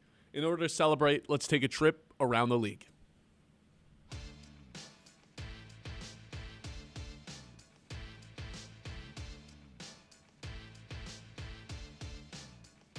All right, let's get this thing rocking and rolling. Here's the deal. I have Super Bowl memories that go as far back as 2011. I would have been 8 years old. No, I would have been 8 years old. 8 years old. It was the Packers versus the Steelers. I remember just rooting against the Packers as hard as possible. Did not want them to win. Did not get my wish. But my one true memory from this game was not anything that happened on the TV. It was me clogging the toilet at my parents' friend's house, where there was just it was the first Super Bowl party I can remember. I remember having to go to the bathroom and then just trying to flush it 3 times, and it just no chance. And I had to go out, do the walk of shame, and tell one of my parents about it, hey. And then I don't know what happened after that, but I felt super embarrassed. I do remember that. That's my first Super Bowl memory, was clogging the toilet. How old were you? 2011. I would have been 9. 9, yeah, 9 years old. That's a great memory, Ben. That's my first Super Bowl memory. I don't know how to follow that up. I told you, because we were talking about this at everyone's favorite neighborhood bar, North Social, before the Bears game, how my first Super Bowl memory was Colts-Bears. And I actually did find the picture of it's me, my sister, and my dad. My mom got a Colts balloon, a Bears balloon, the Super Bowl logo. I was dressed as a New York Giant, and my sister is a New York Jet, because I think that was our Halloween that year, or maybe the year before. So we were in full get-up, and then my dad was just in a regular, sweatshirt or whatever. That was probably my first memory, that Devin Hester returning the initial kick for a touchdown. I also have, and I'll post them on Thursday because it's the anniversary of them, pictures of me and my dad watching, which I didn't know were actual, memories we had. Pictures of us watching the Super Bowl in 2008, me and my dad. So those are really cool. I'll share them on my social media on Thursday for the anniversary. So those were really cool. In terms of a bathroom story, the Giants Super Bowl, I didn't clog any toilets, but I think you know this, our audience doesn't. I missed the Mario Manningham sideline catch because it was right out of a commercial. It was the first down play. The Giants were deep in their own territory, and I'm like, all right, I got to go to the bathroom. And the reason I had to go to the bathroom was because I was a stress eater when I was a little kid. Luckily, though, I had such a great metabolism, I didn't get fat. Every little kid's dream. So I still am a big fan of pudding cups. I had a whole 6-pack, and I had to go to the bathroom. So I hear my dad, my grandpa going crazy because I'm in the bathroom. I never saw the Manningham catch live. And of course, I watched it with my own eyes, but I can't play in my head the Tyree catch. I was 7, 8 years old. I knew what happened. I know the parade more than the actual game, and I watched the full game, but those memories aren't there. Certain plays from that 2011 Super Bowl were there, but not the Manningham catch. I watched that on replay. Never saw that live because I was in the bathroom. So, and honestly, the way the Giants were moving the ball offensively, I didn't think I was going to miss much on the first down. How long were you in the bathroom for? I was just trying for a commercial break. So it's extra long commercials because it's the Super Bowl. 6 packs of pudding feels like you might have been in there for maybe a little bit longer than you realized. Probably. But yeah, I was a little stress eater, and I was so nervous that day, man. I really was. So my only memory from that game really is the lead up to it. I don't really remember much from that game, but I do remember being specifically told many times, what happened the last time these two played in the Super Bowl, right? Yep. The Red Wings won the Stanley Cup. So I just in my head was just believing for a while that the Red Wings were going to win the Stanley Cup again in 2011, and or 2012, and that did not happen. No, that was the start of the Blackhawks. Great run, a couple cups for them. That's the delusion you got to bring yourself to, though. 2013, I remember basically throwing a temper tantrum and going ballistic on my mother for making me go to bed, because that was the infamous Ravens versus 49ers Harbaugh. Yeah, and there obviously was the power outage, which delayed the game, and it was taking forever, and my mom was like, nope, you're going to bed. You have school in the morning. And I remember being furious. out of control to the point where like I probably didn't go to bed until the game was done anyway, but I had no way to like watch it because I didn't have a phone or anything like that. And I remember I begged my dad to record it, like hit the record button so I can get up early and watch it in the morning because I was always a wake up early and watch Sports Center kid. Of course. What a surprise. And I remember I went down, I checked the DVR, it was not recorded, and once again in the morning I threw an absolute temper tantrum. I was so upset that I didn't get to watch the Super Bowl play out. So this is what still waiting for my first X's and O's memory. This is what I won't understand about parenting in this country. You can, if it's a Super Bowl, right? It's like, oh, you want the kid to be in bed early, this and that. If he or she's still at school the next day, they're getting up. So like, hey, you want to stay up and watch the Super Bowl on Sunday? Okay, just know the consequences of that. You're going to be tired for school. Yeah, teach them a lesson. Yeah, sometimes decisions have consequences. Yeah. You want to stay up? Go ahead. You're going to be tired all day. day. There you go, and you're going to be tired all day. And it's like, oh, my kid won't wake up. Then force them up. There is no the kid wins here. Like that's what people don't understand. Oh no, he can't stay up because he's not going to get up. Then force them to get up. They're not missing school. Give them a cup of coffee. Yeah, if you're exactly. If you're not missing work, like I'll never understand that model of parenting. Like, oh no, he can't stay up. It's a school night. No, if they want to make the choice and it's a worthy event, you don't do it all the time, right? But it's like, okay, they want to watch the Super Bowl. Okay, you're gonna be tired as heck on Monday, and then tired anyway. Yeah. Then the kid makes that decision. This leads us to the argument that the Super Bowl should just be played on Saturday. Well, which I'm not anti. What's happening next year is because President's Day is a federal holiday, they're moving the Super Bowl back a week. Now, with the caveat of that, Valentine's Day is next Sunday. No, so the Super Bowl next year will be on Valentine's Day Sunday. So you get your day off if you're a federal employee, of course, and your company, has President's Day off, but it's on Valentine's Day. So I think my good luck friends with and that. I, in high school, my junior and senior year, just all decided we weren't going to school the next day, and my mom was nice enough to just be like, "Okay, that's fine." Hey, you put your education to the side, then okay, then you got to make up for it.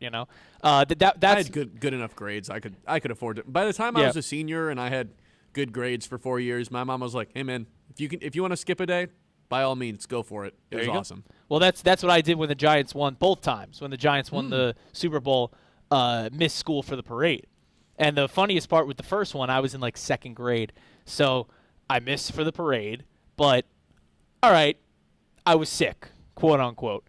But of course, when I go into school and I'm yapping with all my friends, I'm like, no, we went. I went to the parade and I saw Eli and blah blah blah blah blah and whatever. And I'm talking about that. So my teacher's like, okay, writes a letter home to my parents. Hey, you'll love this. Writes a letter home to my parents. Yeah, John was talking about like the Super Bowl parade. Obviously, he wasn't sick. So my dad's like, okay, give me a piece of paper. And he wrote in big letters, my son went to the Super Bowl parade. Boom, there's your letter. And then I brought it into the teacher the next day. And it's a letter that said my son went to the Super Bowl parade. I took him. There's your consent. That's why I missed your class. You'll never forget. Yeah, and you know what? I remember that. Do you think I remember anything from second grade? No, nope. I don't. Sorry, Miss Marsar. The name drop. Yeah. The following season, Seattle 43, Denver 8. I was a huge Peyton Manning person. When you're a child growing up as a Lions fan, you just kind of have to like root for other teams once in a while because your team never had any sort of success. I loved Peyton Manning and the Denver Broncos. I hated Seattle with a passion because being in middle school at the time, everyone had the neon green Seattle jersey. It was like you would have thought we just lived in Seattle. Rockford, Michigan may as well have just been in Washington because of how many people walked around in the neon green Seattle jersey. So I wanted to be contrarian, and I just developed a hatred for the Seahawks. I don't even like these jerseys. They're not even cool. So I was heartbroken when they wrecked them. They wrecked the Denver Broncos in every way, shape, and form. Those are my memories from that game. And then the following year. So wait, hold on though. That's if Noah's in the YouTube chat, that's where the Seahawks hate comes from for Ben Bosscher. You have to go back to that year. That's why he didn't believe. Exist. They don't even wear those jerseys anymore. I do still despise those jerseys. And then the following season, I think we all still remember the X's and O's. Like this, do you know how many kids out there this was their first like X's and O's play that they remember? The Malcolm Butler catch. Sure. It's beautiful. Yeah. It really is. The interception. Now we get a rematch of that game here on Super Bowl Sunday. All right, do you have any other early Super Bowl memories you want to get off your chest? No, the lights going off was fun. I was at my buddy's house. That was fun in terms of the Saints and the Ravens 49ers, I should say. The hard yeah, and then besides that, I don't think too many come to mind. Always fun though, always fun. 28-3, I was at my friend's house. All of us were sick. All of us were sick by the end of the night. Like, no words were being spoken. Really? All of us had fevers. Yeah, bad experience. And on top of that, we had to watch Brady win a Super Bowl. Awful. All right, 989-837-6125. John asked the question earlier today, what's the one day, like Groundhog Day, like the movie, that you would want to relive for Detroit sports? I said the Lions' 2023 playoff win against the Rams. I guess that was 2024, but the 2023 season. I've got two more answers for you. When we come back, we'll get to the YouTube chat, Facebook chat messages as well. 989-837-6125. If you're looking for something fun to do right here in mid-Michigan, Go Great Lakes has you covered from festivals to live music, outdoor adventure, great food, and family-friendly events. GoGreatLakesBay.org is your one-stop guide for the Great Lakes Bay region. Whether you're making a weekend plan or a last-minute idea, get out, explore local, and go Great Lakes.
All right. Groundhog Day movie. Relive the same day over and over again. What Detroit sports game or event or day would you want to relive over and over again? I told you the 24 playoff game against the Rams. That's my number one choice. But I've got two more for you, and I'd love to hear what you guys have to say too, so we'll peek in the YouTube chat here in a moment. Mine are both Michigan. And since we're, on the topic of Michigan basketball, I'll jump into that one. John, this is a game that you even might remember. You hadn't even had the thought of moving out to Michigan yet. How old were you in 2018? Were you in college? I was 18. 18, high school or college? Yeah, so. Second round of the March Madness tournament, Michigan versus Houston. Mm-hmm. Michigan's the 3 seed, Houston's the 6 seed. It's the 10 p.m. start. Oof. Jordan Poole, buzzer beater for the win. I go ballistic, running around my house, doing laps, woke the entire family up. Oh, I got yelled at pretty good. Oh, so now it makes more sense why they wanted you to not stay and watch the Super Bowl, because you don't know how to control your noise levels. Oh, well, I mean, I feel like there's exceptions on when you're allowed to just get overly loud and wake up neighbors / family members. And buzzer beater just has to be one of those moments. Even like a game-winning field goal, you have time to do some deep breaths and get yourself ready for what's going to happen. And there's only, one of two outcomes that could happen. The Jordan Poole buzzer beater where he flails the legs. It's like from 37 feet out, flails the legs, falls down, bang. Before it's even halfway down, the entire Michigan bench with staffers and the bench and the coaches are all onto the court. Jordan Poole's running with his arms out, just basically like a football player trying not to get tackled. His entire team's chasing him. He's doing one of these, trying to juke everybody out. Meanwhile, they're cutting to Houston players who are doing like this, laying down, face down on the court. They cut to one Houston guy on the bench who's like this, just completely frozen. And meanwhile, they cut back to Jordan Poole, and he's doing one of these, trying to not get tackled. And I'm doing the same thing, running around my house. Oh, my God. That is a moment I would love to relive over and over and over and over and over again. Mo Wagner, the leading scorer in that game, with just 12 points. And this had to have happened past midnight because it was the 10 o'clock start. Mm-hmm. So, yeah, I don't blame my family for getting a little bit upset with me. But it was a buzzer beater in March Madness. What am I supposed to do? And I'll say, too, it was Saturday night because I just went back into – so, yeah. Wake up, Mom. Yeah, why are you sleeping at all on a Saturday night anyway at midnight? You should be up, partying, watching that game. Because I was about to say, I remember that, and I'm thinking to myself, did I stay up and watch that? That's one of the iconic March Madness moments of the last 10 years. Yes, but I remember where I was. That was cool. And, yes, more so I think what comes to memory more, maybe not situation or even who it was, just the Poole extension of the legs I'll always remember. Yeah. Should have been probably just how need to be a insane foul. It's like 37 feet out too, just way downtown. Yeah. That has to be one. Jordan Poole came off the bench in that game, by the way. You know who else did? Ooh. Duncan Robinson. Oh, okay. Loaded Michigan team. Wow. Who is starting then if those guys are coming off the bench? Isaiah Livers, former Detroit Piston. Sure. Legend, Mo Wagner, Charles Matthews. That would have been 5. Who else would have been on that team? I had the box score pulled up if you want me to fill in the blanks here. Who are the starters in that? Muhammad Ali Abdul Rockman. Yeah. And Xavier Simpson. Yeah, Xavier Simpson, the hook shot. Classic hook shot. Yeah, really fun Michigan team there. And then the other one would be Michigan versus Bama, the Rose Bowl 2020. That would have been 2024 technically. Yeah, it was recent. But the 2023 season, the real national championship. I think everyone understood in that game, hey, whoever wins this Rose Bowl is probably just kicking the crap out of Washington or Texas, whoever ends up. Because the Rose Bowl was the first game that day, and Washington versus Texas was the nightcap for some reason. And, I mean, that game had to have taken years off my life. Truly. Bama opened up the fourth quarter with a touchdown to go up 17-3, and Michigan immediately goes 3 and out, and it's that's it. They're giving the ball back to Bama. They can go up 2 scores. There hadn't really been scores all game, and you felt like that was just going to be it. And just like that, Jalen Miller on the second drive, or the second play of the drive, fumbles the ball. Michigan picks it up. It's their chance to claw back into it, and guess what they do 5 plays later? They miss the field goal, and you go all the momentum you just had from picking up the fumble erased. just completely erased. Meanwhile, this is like totally neutral site at the Rose Bowl, obviously. 50-50 down the middle on Bama fans versus Michigan fans. You got the sunset happening at the same time. And then Bama hits another field goal to just kind of like put it away. They're up 7 at that point, and Michigan has had no signs of life on offense the entire second half until the infamous J.J. McCarthy drive where he just like all season long, it's like, yeah, all he does is hand the ball off.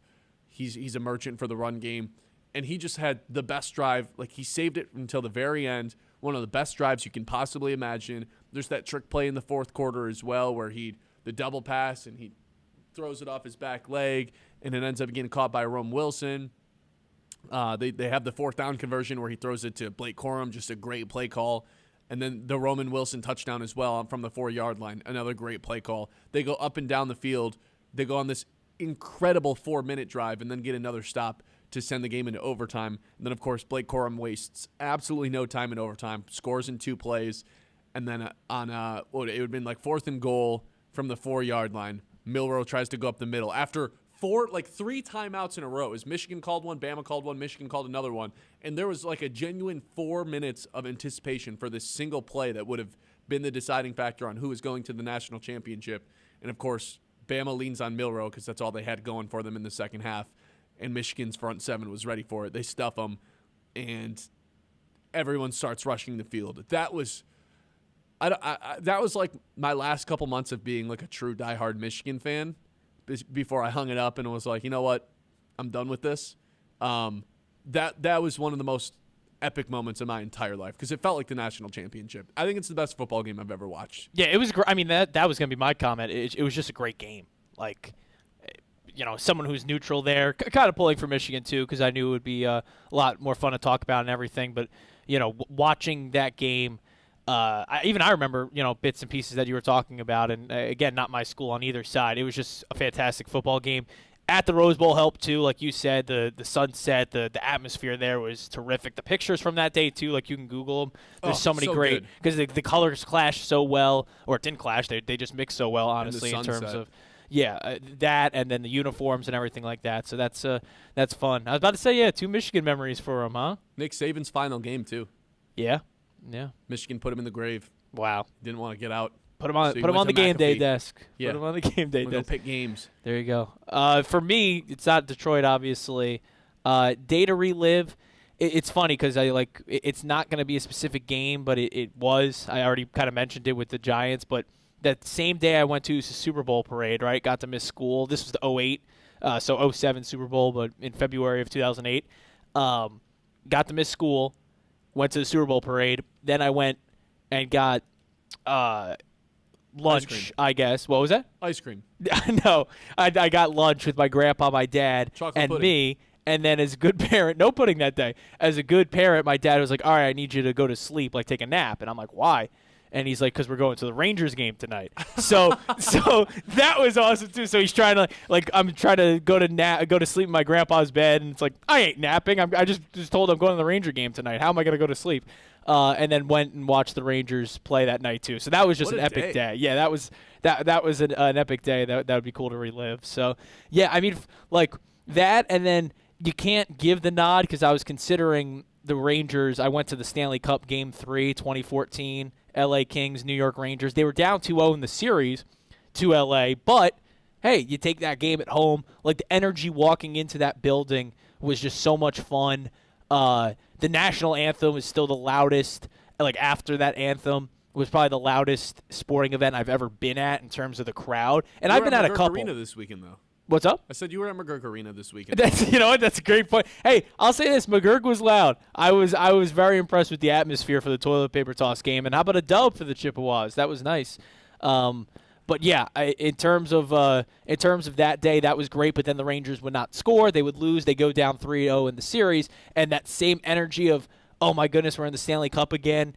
This is unbelievable, this and that. The energy walking out of that building, knowing you were down 3-0 and basically it was over, was terrible. So, yeah, can't say that one. But that experience going in, I'd love to relive and then just cut it off there. No game.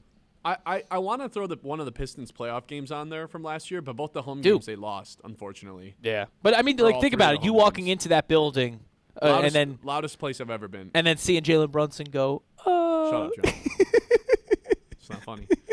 989-837-6125. This is the Ben Bosscher Show live here on 100.9 The Mid. By the way, when we took a trip around the league, I forgot to mention, it's always brought to you by our friends over at Air Insurance Group. They understand that everyone's insurance needs are quite the exact same, but they want to work personally with you to create something best suited for your needs, whether it's life, home, auto, fiscal. It's all available with the Air Insurance Group with Farm Bureau. The team's got over 100 years of combined experience. They know how to put you in the best position possible. The experience matters, and that's why Air Insurance Group with Farm Bureau is the way to go, serving the Tri-Cities with locations in Bay City and Saginaw. All right, when we come back, more on Michigan State's big-time mistake against the Wolverines here on the Ben Bosscher Show, live here on YouTube and Facebook.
Tom Izzo and the Michigan State Spartans fall short versus Michigan.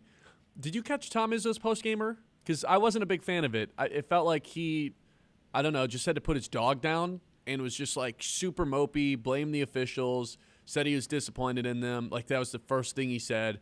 It's like, dude, you guys just got your asses kicked for 2 straight halves. You had a nice little run in the first half of the second half, but come on, man, to go in there and blame the refs and mope off the court, like basically sprint off the court and act all mopey about it. I didn't love that from Izzo, especially when he's the one that decided to put Cohen Carr back out there. Like, I think that's ultimately the biggest reason Michigan State lost is because Cohen Carr checks back into the game and their offense just instantly sputters in the waning moments of the game. They had nothing. There was no spacing. Jeremy Fears didn't want to take a 3. Cooper's never going to take a 3, yet he's standing at the top of the key with the 3 with the ball like on a frequent basis.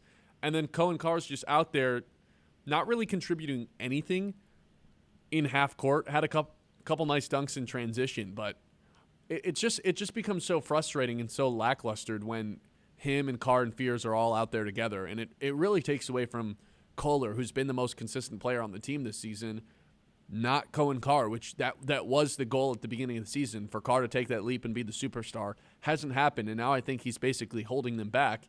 And I don't know if it's because Michigan State has committed so much to him financially, or Tom Izzo has promised so much of him, or Tom Izzo still believes in him. I think Cohen Carr's minutes need to go down drastically unless he can randomly learn to shoot the 3 ball. I'm fine with playing 2-guard lineups or 3-guard lineups if it means that there's going to be a little bit more shooting on the floor. Like, hey man, I get it.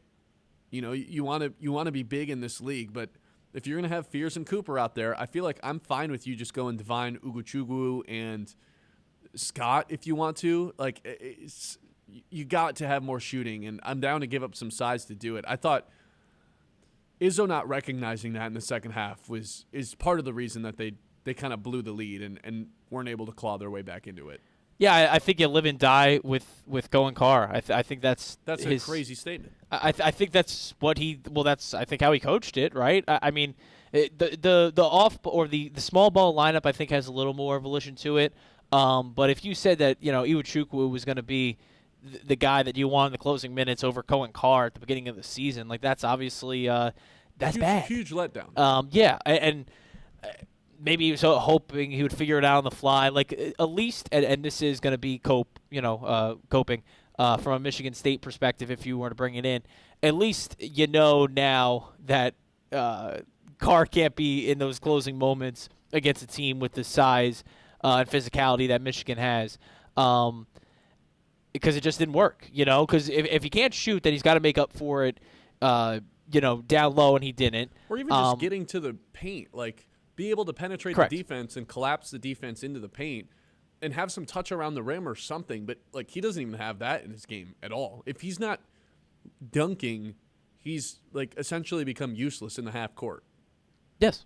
Like, and that's where the problem stems. Like, it's lack of shooting, but – like you said, you also have to provide the ability to drive in and be this guy and not, the guards and Fears set you up for an alley-oop and you're just you're just not going to be the trailer that the defense forgets about. You have to, in some instances, make your own money, make your own basket, and he wasn't able to do so against Michigan. But he also stunk against Yaxel on defense. Mm-hmm. Yaxel was getting anything he wanted against him. Yeah, but if I'm Izzo too, I just again the guard lineup I think is an interesting choice, but you live and die with Carr in that spot, and maybe not in the second game. But this is the guy that you have the expectations for, that has the big whatever. There was the big recruitment land, but it's also financially too. And Izzo knows this. We're giving you money to be that guy. I don't want to have to bring in someone or change up my thought process when you're the guy that's supposed to provide. Like that's the realization of college athletics and where it stems from. Like, you're not just going to take out a guy who's supposed to be a big part of your offense unless it's a surefire fix, which I don't think, even if they decided to go with a 3-guard lineup is what you're suggesting. I don't think that would have worked or been good enough. Now, it's worth a try. I get that perspective, but Cohen Carr's supposed to be, that guy. for you, and he just wasn't in that game. A -16, like you said, the worst of any Michigan State Spartan, and a liability out there, unfortunately, for Sparty Nation. I don't get also why it's acceptable on Tom Izzo's behalf for like them to play guys who just can't really shoot the three ball. Like, you don't really see that over at U of M. Everyone has to be able to shoot the three. Even Golden last year comes in and starts shooting the three. Obviously, he followed Dusty from FAU, but he got to the Big Ten, and Dusty basically made it a priority. Like, even Ade Mera puts up a couple threes. Morez Johnson's developed. I mean, he doesn't shoot. He shoots like a half of one, like one every other game, but is shooting 40% from downtown on a really low volume. But everyone at least, like, there's no one on Michigan that's like, oh, I'm not going to take a three.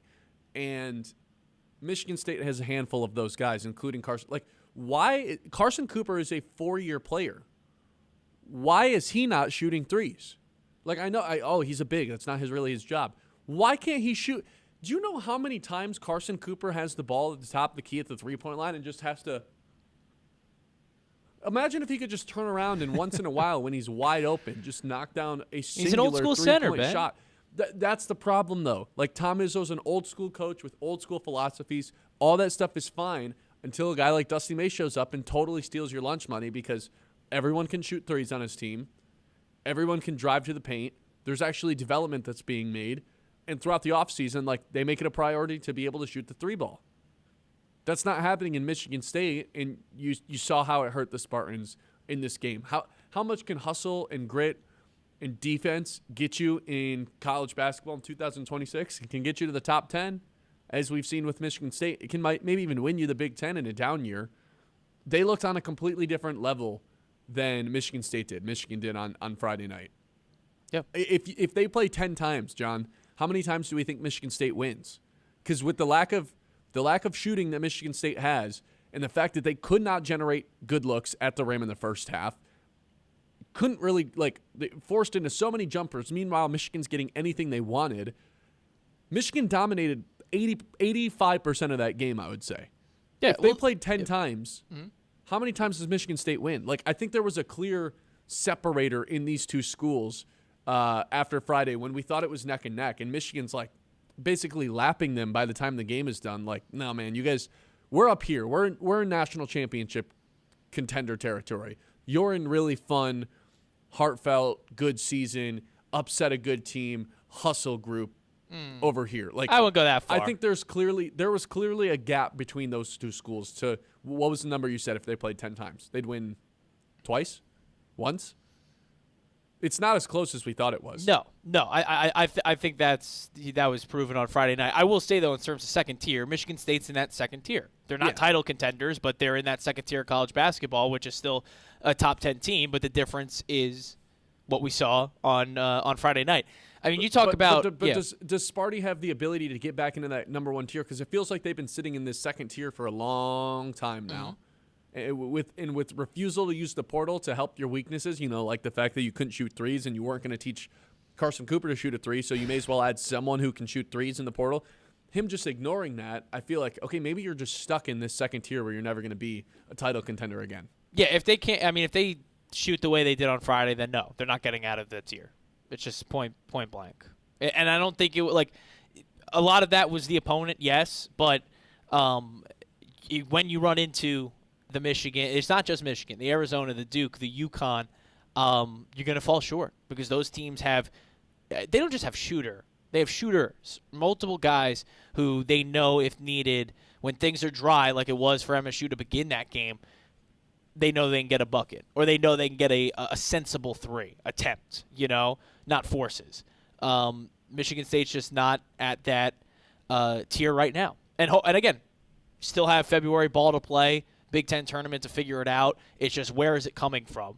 And it's got to come from someone in-house because we're in season, right? Like, there's no more. We can talk portal all we want and Izzo's involvement in it and this and that. He has to. And Kyle brought up a good point in the YouTube chat with the 23 Spartans. There weren't sharpshooters on that team, but they were a good enough three-point shooting team.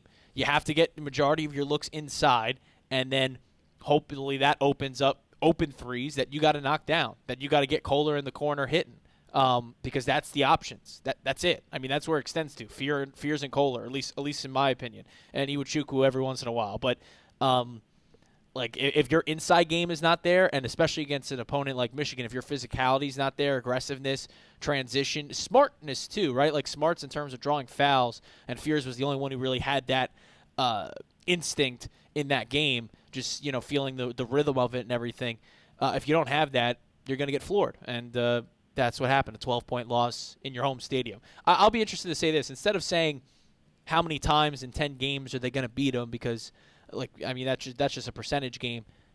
What is the spread going to be when Michigan State plays Michigan next? 6.5, 7. Okay. All right. Well, you're saying they only beat them in 2 of 10. Like, I mean, they just beat them by double digits. You still think that? So I think you put Michigan State in that second tier too. Yeah. Okay. I would. Because then that's not a double digit, loss. No, I think it's like 6 to 7 points. Yeah. For the next time they play. Okay. 989-837-6125, 11 o'clock hour, as always, is brought to you by our friends over at Yiter Insurance.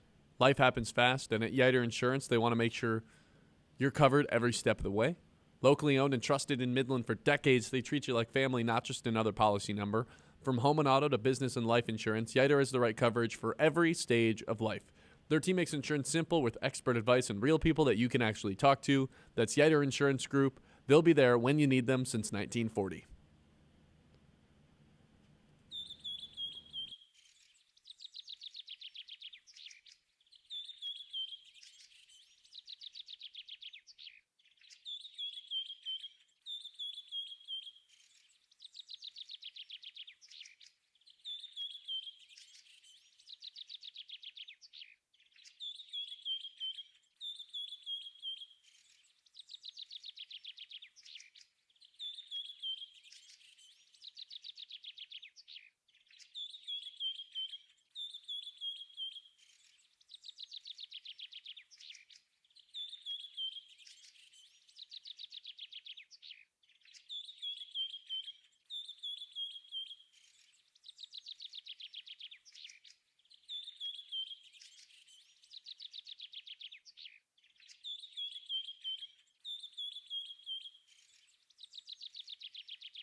All right, John, what is the biggest Pistons news from this weekend? The fact that Jalen Duren's an all-star for the first time in his career, and they have 2 all-stars for the first time since 2008, or the fact that they beat the Nets by 52, largest win in franchise history, or the fact that the trade deadline is just a few days away, and the Pistons are the 1 seed right now and need to make a move to help their chances of making it through 3 rounds. Because right now I feel like they can beat anybody in a playoff series in the East.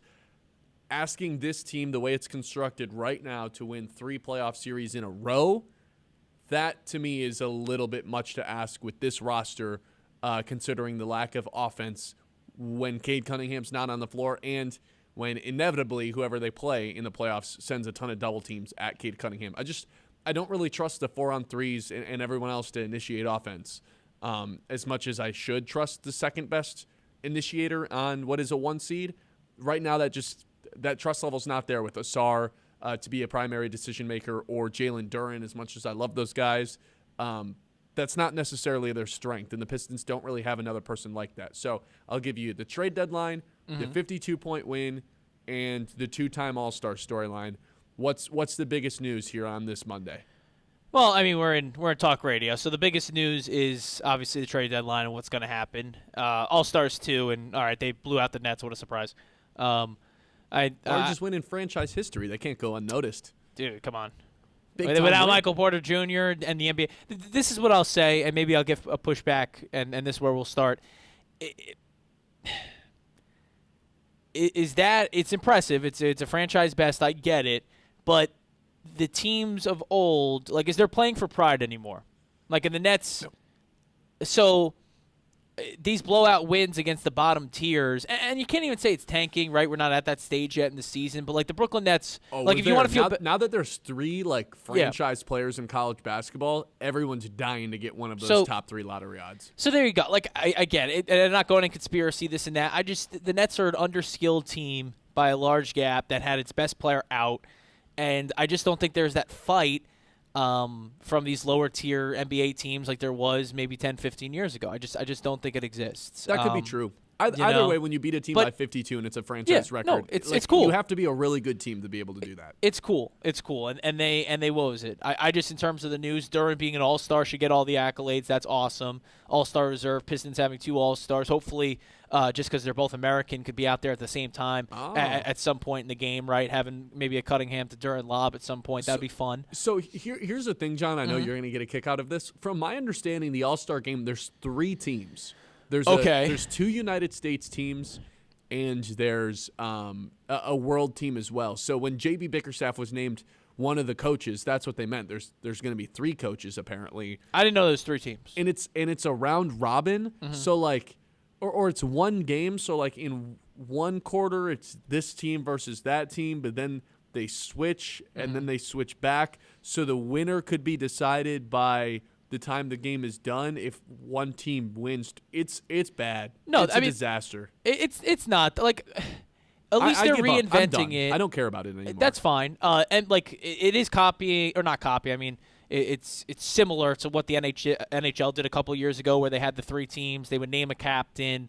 Again, the easy fix for the All-Star games, if you want to go in that route, is there's no fix. It's done. It's East versus West, and you're watching a game that doesn't matter. Like from the audience standpoint, I don't know why we have to sell everything like it's the be all end all. Like, you watch because it's fun, and if you don't want to watch because it's not competitive and they're not giving 100% effort, then don't. It should always be East versus West in every sport. Are you going to say home court advantage in the finals? No. There's nothing. Why does there have to be something at stake? This is a showcase. The reason it's devalued, like people talk about effort, it's because you can watch these guys all the time. When if you were growing up and you're in Detroit or you're in the state of Michigan, you watched the Celtics and the Cavs and but you didn't watch the out West Coast, the West Coast teams. Now you can look up anyone on social media. There's no allure to just seeing the guys. There was never supposed to be a meaning behind this game, and everyone's trying to find the different.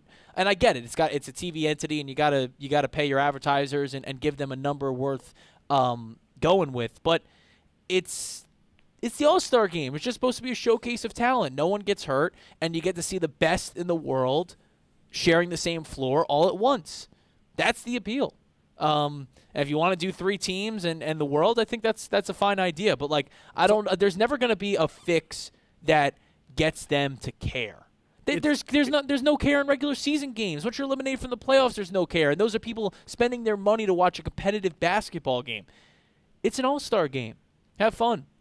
I can't wait for, like, they think this, we'll pin the world versus the United States with how the Olympics went and how FIBA went. This will get everyone. No. It's all fun and games until Luka and Jokic show up, 3 bourbons in, 2 cigars down, and they're just passing the ball back and forth next to each other. Meanwhile, Giannis was like, give me the ball, I need to score. Yeah. Right now, I need to score. If he's even playing. I think he's hurt. But, Ben, it's, they want, we'll put the country ties, and that will make them want. No, you play for your own country. Like this is what's great about the NHL this year. There is no All-Star game. This is just like, I'm American, and we're not American. We don't like America. That's what they're trying to do right here. Great, and it's like that's not like unless Giannis is playing for Greece or whatever. Like they're unless you're playing for your home country, there's just not going to be that meaning to it. And again, that's why with the NHL, it's going to be so exciting to watch the Olympics.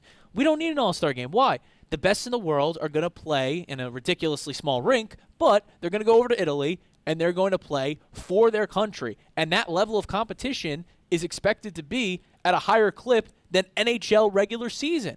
You just can't recreate that in the NBA because the Olympics will be during the summertime, and it's tough. It's a tough draw for them because it would be nice. They're not that they don't get full effort. They do, and there is playoff-type feel with that. But if you're in the middle of the season, it would be, and you're playing for pride, playing for your country, it would be an elevated experience. This is their vacation. Yeah, this is their vacation. There's nothing that's going to change it. I think if you asked every guy that's been nominated for an All-Star, hey, do you want to go to, I don't even know where it is this year, Vegas maybe? Or do you want to just go home and have a week off? All of them are going to say week off. Yeah. The only fix I have is not to the game, but just to an event. Did you see the Bill Simmons Royal Rumble idea for All-Star Weekend? The one-on-one tournament? That's awesome. Me and my buddy were talking about, who's a big wrestling guy, we're talking about it this weekend and how much fun that would be. The funniest thing, and I shared the clip, and I know you guys listened to it, but I don't, not a Bill Simmons lifer like all of y'all. But the fact that it was like, you could start with these 2 guys, and then Con Knipple out of nowhere. Like the fact that was his first guy that he wanted to see, and then it was like Steve Kerr, and it's like, Steve Kerr, but like playing into the Royal Rumble that legends can return. No, it's a great idea. It would be awesome. But again, the same thing. You're playing for pride in a one-on-one game. It's probably the best fix, but it's because it's in a short spurt, and it's more pride because it's just you. It's not playing for a team with guys that you don't care about or anti-America or pro-America. Like there's that would at least sell like I'm playing for myself, but you're playing to an extent where you don't want to get hurt either. But if you're a modern NBA player and Steve Kerr comes out, you can't have Steve Kerr hitting a 3 over you.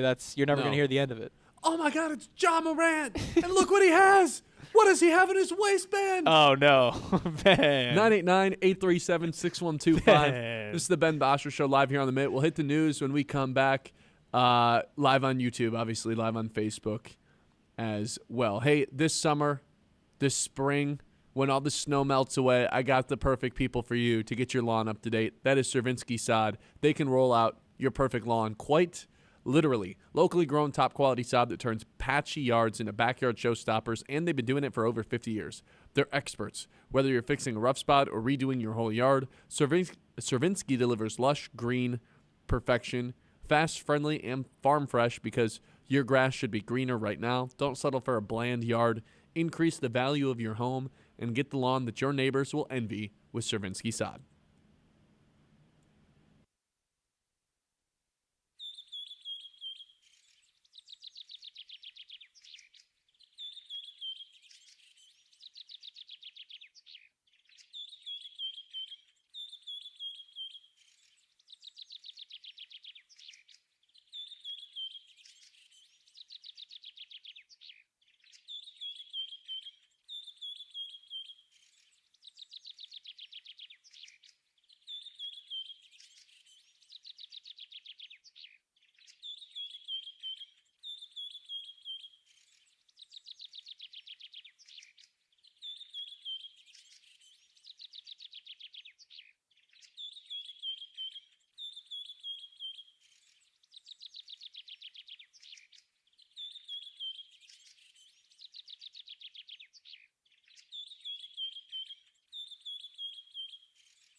All right, one thing we haven't done yet today is take you through the news. What happened this weekend? John Vicari, the show is yours.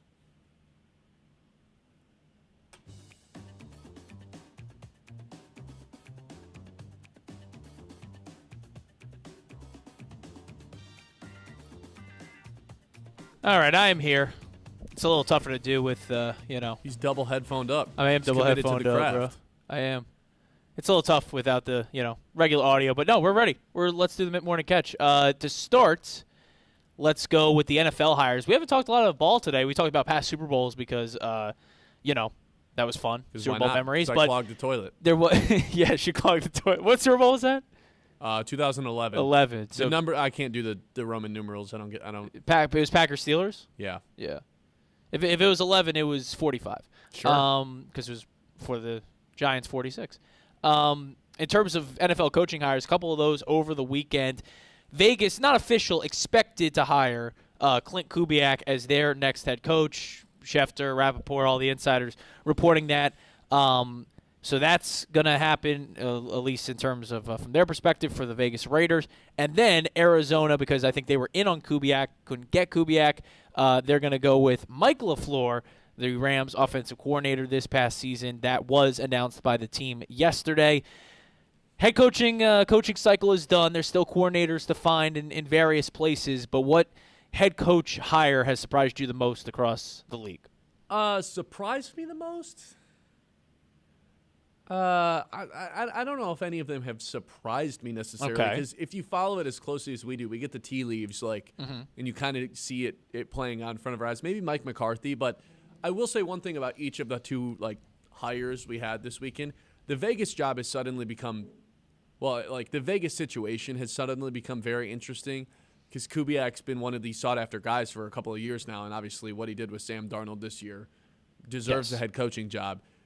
Mendoza, Brock Bowers, Ashton Genty, if they can do a halfway decent job with all the money they have in free agency of at least making it an average offensive line, I think we have a really interesting situation over there in Vegas playing in a dome as well, especially if they can hold on to Max Crosby or they can cash Max Crosby in for something that's, more first-round picks for this season or something like that. So that, to me, has become a really interesting situation heading into next year. And then as for Arizona, it feels like they were kind of like last pick. They didn't get any of the premier candidates, so they settled. That's also exactly what we said about the Saints this time last year with Kellen Moore, where it's like, oh, man, they really just waited until there was nobody left and took the last guy. And then the Saints are actually in a pretty nice situation now with Tyler Shook and turning things around. So we'll see what ends up happening. It is interesting that now we have two sets of brothers as NFL head coaches between the LaFleurs and the Harbaughs. Who would win in a fight between the Harbaughs and the LaFleurs? It'd have to be the LaFleurs, right? They're younger. Yeah. In their heyday, Harbaugh is like they're professional athletes. Not a splash match, a squash match. Oh, yeah. It would be over in 15 seconds. But now, the LaFleurs, the Mount Pleasant boys, if you will. In terms of other NFL hires, defensive coordinator Raheem Morris now with San Francisco was, of course, the Falcons head coach before getting canned there, but he'll go over to San Fran. And then Miami is bringing in former Green Bay linebackers coach Sean Duggan to join their staff, with Miami's new coach also coming from Green Bay as well. In terms of the NBA, we talked about the All-Star game and how we'd reformat it in the previous segment and stuff like that. All-Star game's in L.A., by the way, if people were wondering. And with it being in L.A., and, of course, a tradition that now extends 22 consecutive years, LeBron James is named an All-Star. He was the last reserve picked of the Western Conference last night. Reserves in full were out yesterday. Of course, we've talked about through the show that Jalen Duren will represent the Pistons. Cade was named a starter earlier this year, so two Pistons. And LeBron in the All-Star game for a 22nd straight year. Is he deserving this year, Ben? I saw some people saying he's not. 22 points per game, 6 rebounds per game, 6.5 assists per game. Those don't jump off the page as all-star numbers, but this is a lifetime achievement award, right? It's the same were all these people complaining when Miguel Cabrera and Albert Pujols were all-stars? I don't think so. Look, man, the Lakers, they're winning games. They're in the playoffs right now. I don't really have a big issue with this him being there. Nobody was mad when Kobe was an all-star in 2016, so. No. I don't know. He's the most criticized athlete in the history of sports. So, of course, people are going to be upset that he's an all-star. People have been upset people were upset he was an all-star last year when he was totally worthy of it. So, the LeBron hatred, I ignore it these days. Will it be his last? It's kind of seeming that way, the way that they're advertising him as of late. Like the whole last game in Cleveland I thought was weird. He hasn't announced his retirement or anything. They played it as if it was the last game in MSG he's ever going to play last night. Yep. I don't think he would just go out quietly. I think if this is LeBron's last year, there is some sort of announcement to be made in February, March, where it's like, hey, this is it. But then again, like, how many missed opportunities for a farewell tour have we had already this season? Like, all the other stadiums that haven't given him one. Like, I don't know. I have a really hard time anticipating LeBron retiring without him announcing this is my last season. So I would guess we do get one more year. Whether it's in LA or not, I guess is up for debate. Yeah. I will say, and he always does go to a different mode when he's in the Garden. The first quarter with him last night, I was like, why does he move like this right now? Like, it's only when he plays the Knicks, only at the Garden. Like, there was a cut to the basket, and of course the Knicks win by 12 last night, but a cut to the basket, and I'm just like, he's still the man. Like, if he wants to get to that, it's unstoppable still, because he's still like, I mean, he's listed at 250. He's definitely more than 250. It was crazy, but I'm like, if this game wasn't at MSG, there's no way he's moving like this in the first quarter. But thanks, LeBron. 22nd straight All-Star game for a game that will be on NBC, by the way, too. Their loaded month, Olympics, Super Bowl, and the NBA All-Star game, which, is in third of those three events. But, hey, LeBron will be there. In terms of base, or maybe he just won't do it again this year like he did last year. Did he sit out last year? Yeah. Okay, can L.A. True. Yeah, he's got to be there. Where else will he be, In terms of baseball news, no, I'm kidding. The Cincinnati Reds made a signing. Eugenio Suarez, 1 year, $15 million to go to Cincinnati. So we have Zach McKinstry though, so we're all good. Oh, okay. We don't all right. I just wanted to check in on the thoughts there. But yeah, Suarez to the Reds. Reds will be a very unique team in the National League in 2026. They lost to the Dodgers in 4 games in the wild card series this past year. But it will be in 3 games or in 2 games, right? Was it a sweep? I don't think so. I think it was. I thought the Dodgers crushed him. Was it? I feel like it went to the. I'd have to look back. But they beat the Reds in the postseason this year. But the Reds are the NL Central is just a very unique division looking forward. Obviously the Brewers and what they did last season, the Reds there as well, and you can never ride out the Cubbies, especially after they inked Alex Bregman this offseason. Suarez is like, where can I go to just boost my career stats and like push for a little. There you go. Hall of Fame case. He's probably not going to get in. I doubt it. But, like, where can I go to just hit as many home runs as possible? Oh, I'll go here. Cincinnati. Perfect. Cincinnati. Yeah. No, you're right. 2 games. There's wild card 2. Why did I feel like they brought him to a third? I don't know why I thought that. But, no, yeah. L.A. beat Cincy in 2 games. So, apologize for everyone for that. But the only one that was a sweep, too, of the wild card series. There was 3 game 3s. In other news, NHL world tonight, the Red Wings will be out in Colorado taking on the Avalanche, a 9 p.m. puck drop. Red Wings on a bit of a skid right now. They've lost their last 3 in a row. They lost to Colorado 5-0 on national TV on Saturday. Kind of, I would say, their worst loss of the season in terms of just all the factors. There's only 2 games before the Olympic break. They only play 4 in the month of February, by the way. So this is the second to last before the Olympic break. It'd be nice for the Red Wings to get a dub or 2 before that Olympic break when, teams will not disband, but won't have regular practices and everything like that for a good 2 weeks with the Olympic break there in Italy. So here's a good question. Will the Olympics and watching Dylan Larkin have any sort of success in the United States team, will that be the peak of the season for Red Wings fans? It's a good question. Hopefully not. Hopefully not. It's going to be exciting regardless. Or hopefully, because that means the United States won a gold medal. But, yes, you'd rather watch the Red Wings in the playoffs than America get a gold medal, I think. It depends. Especially depending on how big of a factor he is for the United States. But he'll be there repping. Starts soon, by the way. This Friday night is the opening ceremony for the Olympics. So, get ready. It's going to be fun. But, yeah, Colorado and Red Wings in action tonight at 9. Unless there's anything else you want to add, Ben, that's the mid-morning catch. Yeah, I'd like to add basically an afternoon catch at this point. Roman Reigns. Oh, you do want to? Won Okay. the Royal Rumble. I can't believe you. I'm sad at you that you didn't put this in. Well, you told me not to. You said no Rumble, and then what was the other When did I thing? say that? No Grammys. What was the other thing? I never said any of those things. You said no Rumble. You're putting words into my mouth. What was the other event? I'm big Royal Oh, Rumble and you said no TP toss game, but we already mentioned that earlier today. No, had to be in the news. Roman Reigns. Tribal Chief won the Royal Rumble. Yes, and we've got a new meme. Yeah, thanks to Obafemi. Yeah. If you see me and Ben walking down the street and think, what's wrong with their arms? What are those two doofuses Yeah, doing? no, we're just gonna be strutting like this for obvious reasons. You and I actually pulled off something that's borderline impossible in 2026 of avoiding any spoilers for basically 12 hours. Right? It started at 2:00. I don't know what time the Royal Rumble ended. Probably like 5. And we somehow went the entire day without realizing what happened. Yeah. And then ended up watching until what? Probably didn't wrap it up until 2 a.m. Yeah. Yes. When I woke up early Sunday, I was very tired. No, it was good. I mean, listen, we had the caveat. We weren't sitting around doing nothing. You were working the game, and I was there as a fan. That was my second Central Michigan game I attended. It was a great atmosphere, throwing some toilet paper, and I was aiming for you, buddy boy. I was up in the upper deck, probably the worst seats in McGurk Arena. Thank you, Los, for that. But the worst seats in McGurk Arena, and I was aiming for Ben's head specifically with the toilet paper. I kept missing though, so I kept landing on the court. My objective was on your dome. So that's the mid-morning catch. I appreciate that. I tried to throw it into the basket. It's a little. You can't throw the toilet paper as far as you think. No. They're not. It's not as dense as you would think. No. We need that 2-ply.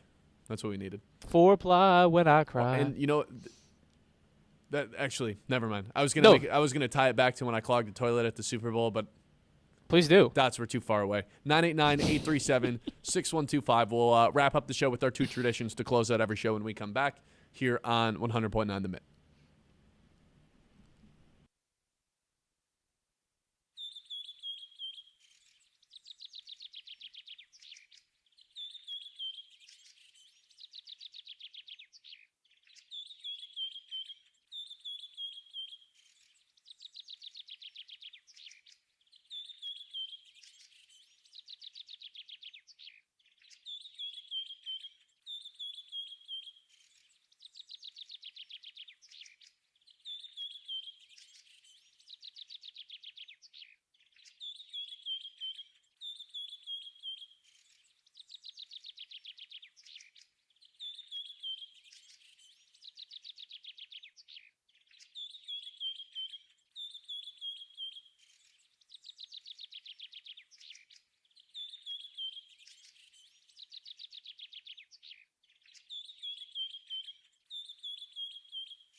All right, welcome back in. We got two traditions to close out every single show. The first of those is our lock of the day, which on Friday did not hit. I took the under in the Michigan versus Michigan State game, and that did not hit. But we did go 3-2 last week. You got the document pulled up, right?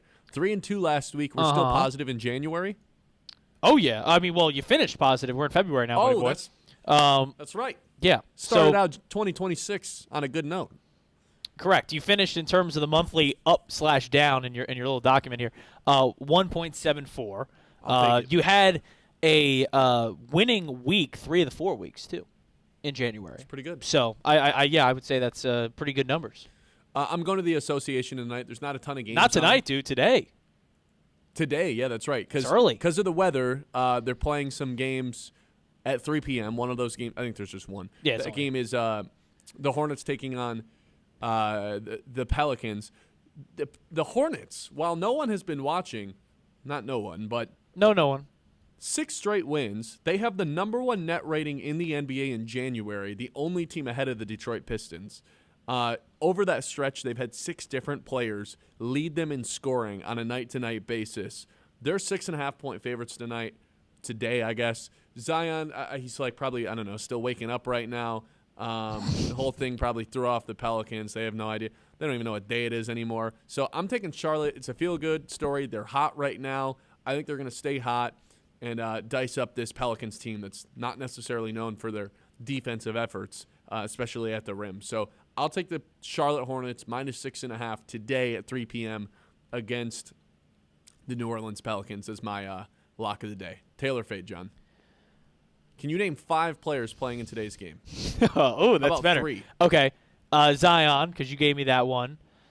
Oh, man. Not a single guy on the Hornets? Well, is Malik Monk on the Hornets? No. Oh. Is and Lonzo's not anymore, right? Oh, LaMelo, his brother. Yep, LaMelo's there. So LaMelo, Zion. Former Spartan. Pelicans have Jose Alvarado, right? That's a good poll. Yeah, Jose. That's former right. Spartan on like a big name Spartan. That's on which team? The Hornets. What year? 17. You're gonna have to give it to me, Miles buddy. Bridges. Oh, of course, Miles Bridges. Sorry, I got my 3. Jose Alvarado helped me out. Too. Brandon Miller from Bama and Con Knipple. Oh yeah, of course. So I got the Charlotte Hornets 6.5. Taylor fade. I'm in because I don't know anything about the matchup, so I'll trust you. I have no reason to fade. And you're having a good month. If this was last year, I'd be like, well, you're not that good, so I'll fade you, but I'll tell you because hey, it's I have no reason not to. So, all right, does that work? That'll do it. That'll do it. Second tradition we have, guessing what Colin Cowherd opens with. He takes over our airwaves at noon. We're not on the air today though because our studio is being rebuilt, so it kind of defeats the purpose. But anyway, what do you got? Yeah, you should still be listening to the mid every time except for I guess 9 to noon when we're on. You have both streams up. You could have it on your phone, and then us on the laptop. There's many ways, or just terrestrial radio. For Colin today, I mean Super Bowl, right? We'll start the Super Bowl week. He probably opens with a storyline. Probably Seattle. Probably Sam Darnold. I mean, you could go LeBron. I get it. There was nothing too controversial in terms of any other stories over the weekend. If it was a different guy on our air, it would probably be like no black coaches being hired in the NFL or something connected with that. But it's probably just going to be Seattle and Darnold. I got LeBron in MSG. Yeah. Again, they lost. He was cool. He's great. He's cool. I don't know if there's legs to that. We'll see. We will see. We'll be back tomorrow. John's filling in once again. Appreciate everyone for listening today. It's the Ben Bosscher Show live here on Facebook and YouTube. If you are watching on YouTube, hit that like button. Even if the show's about to end,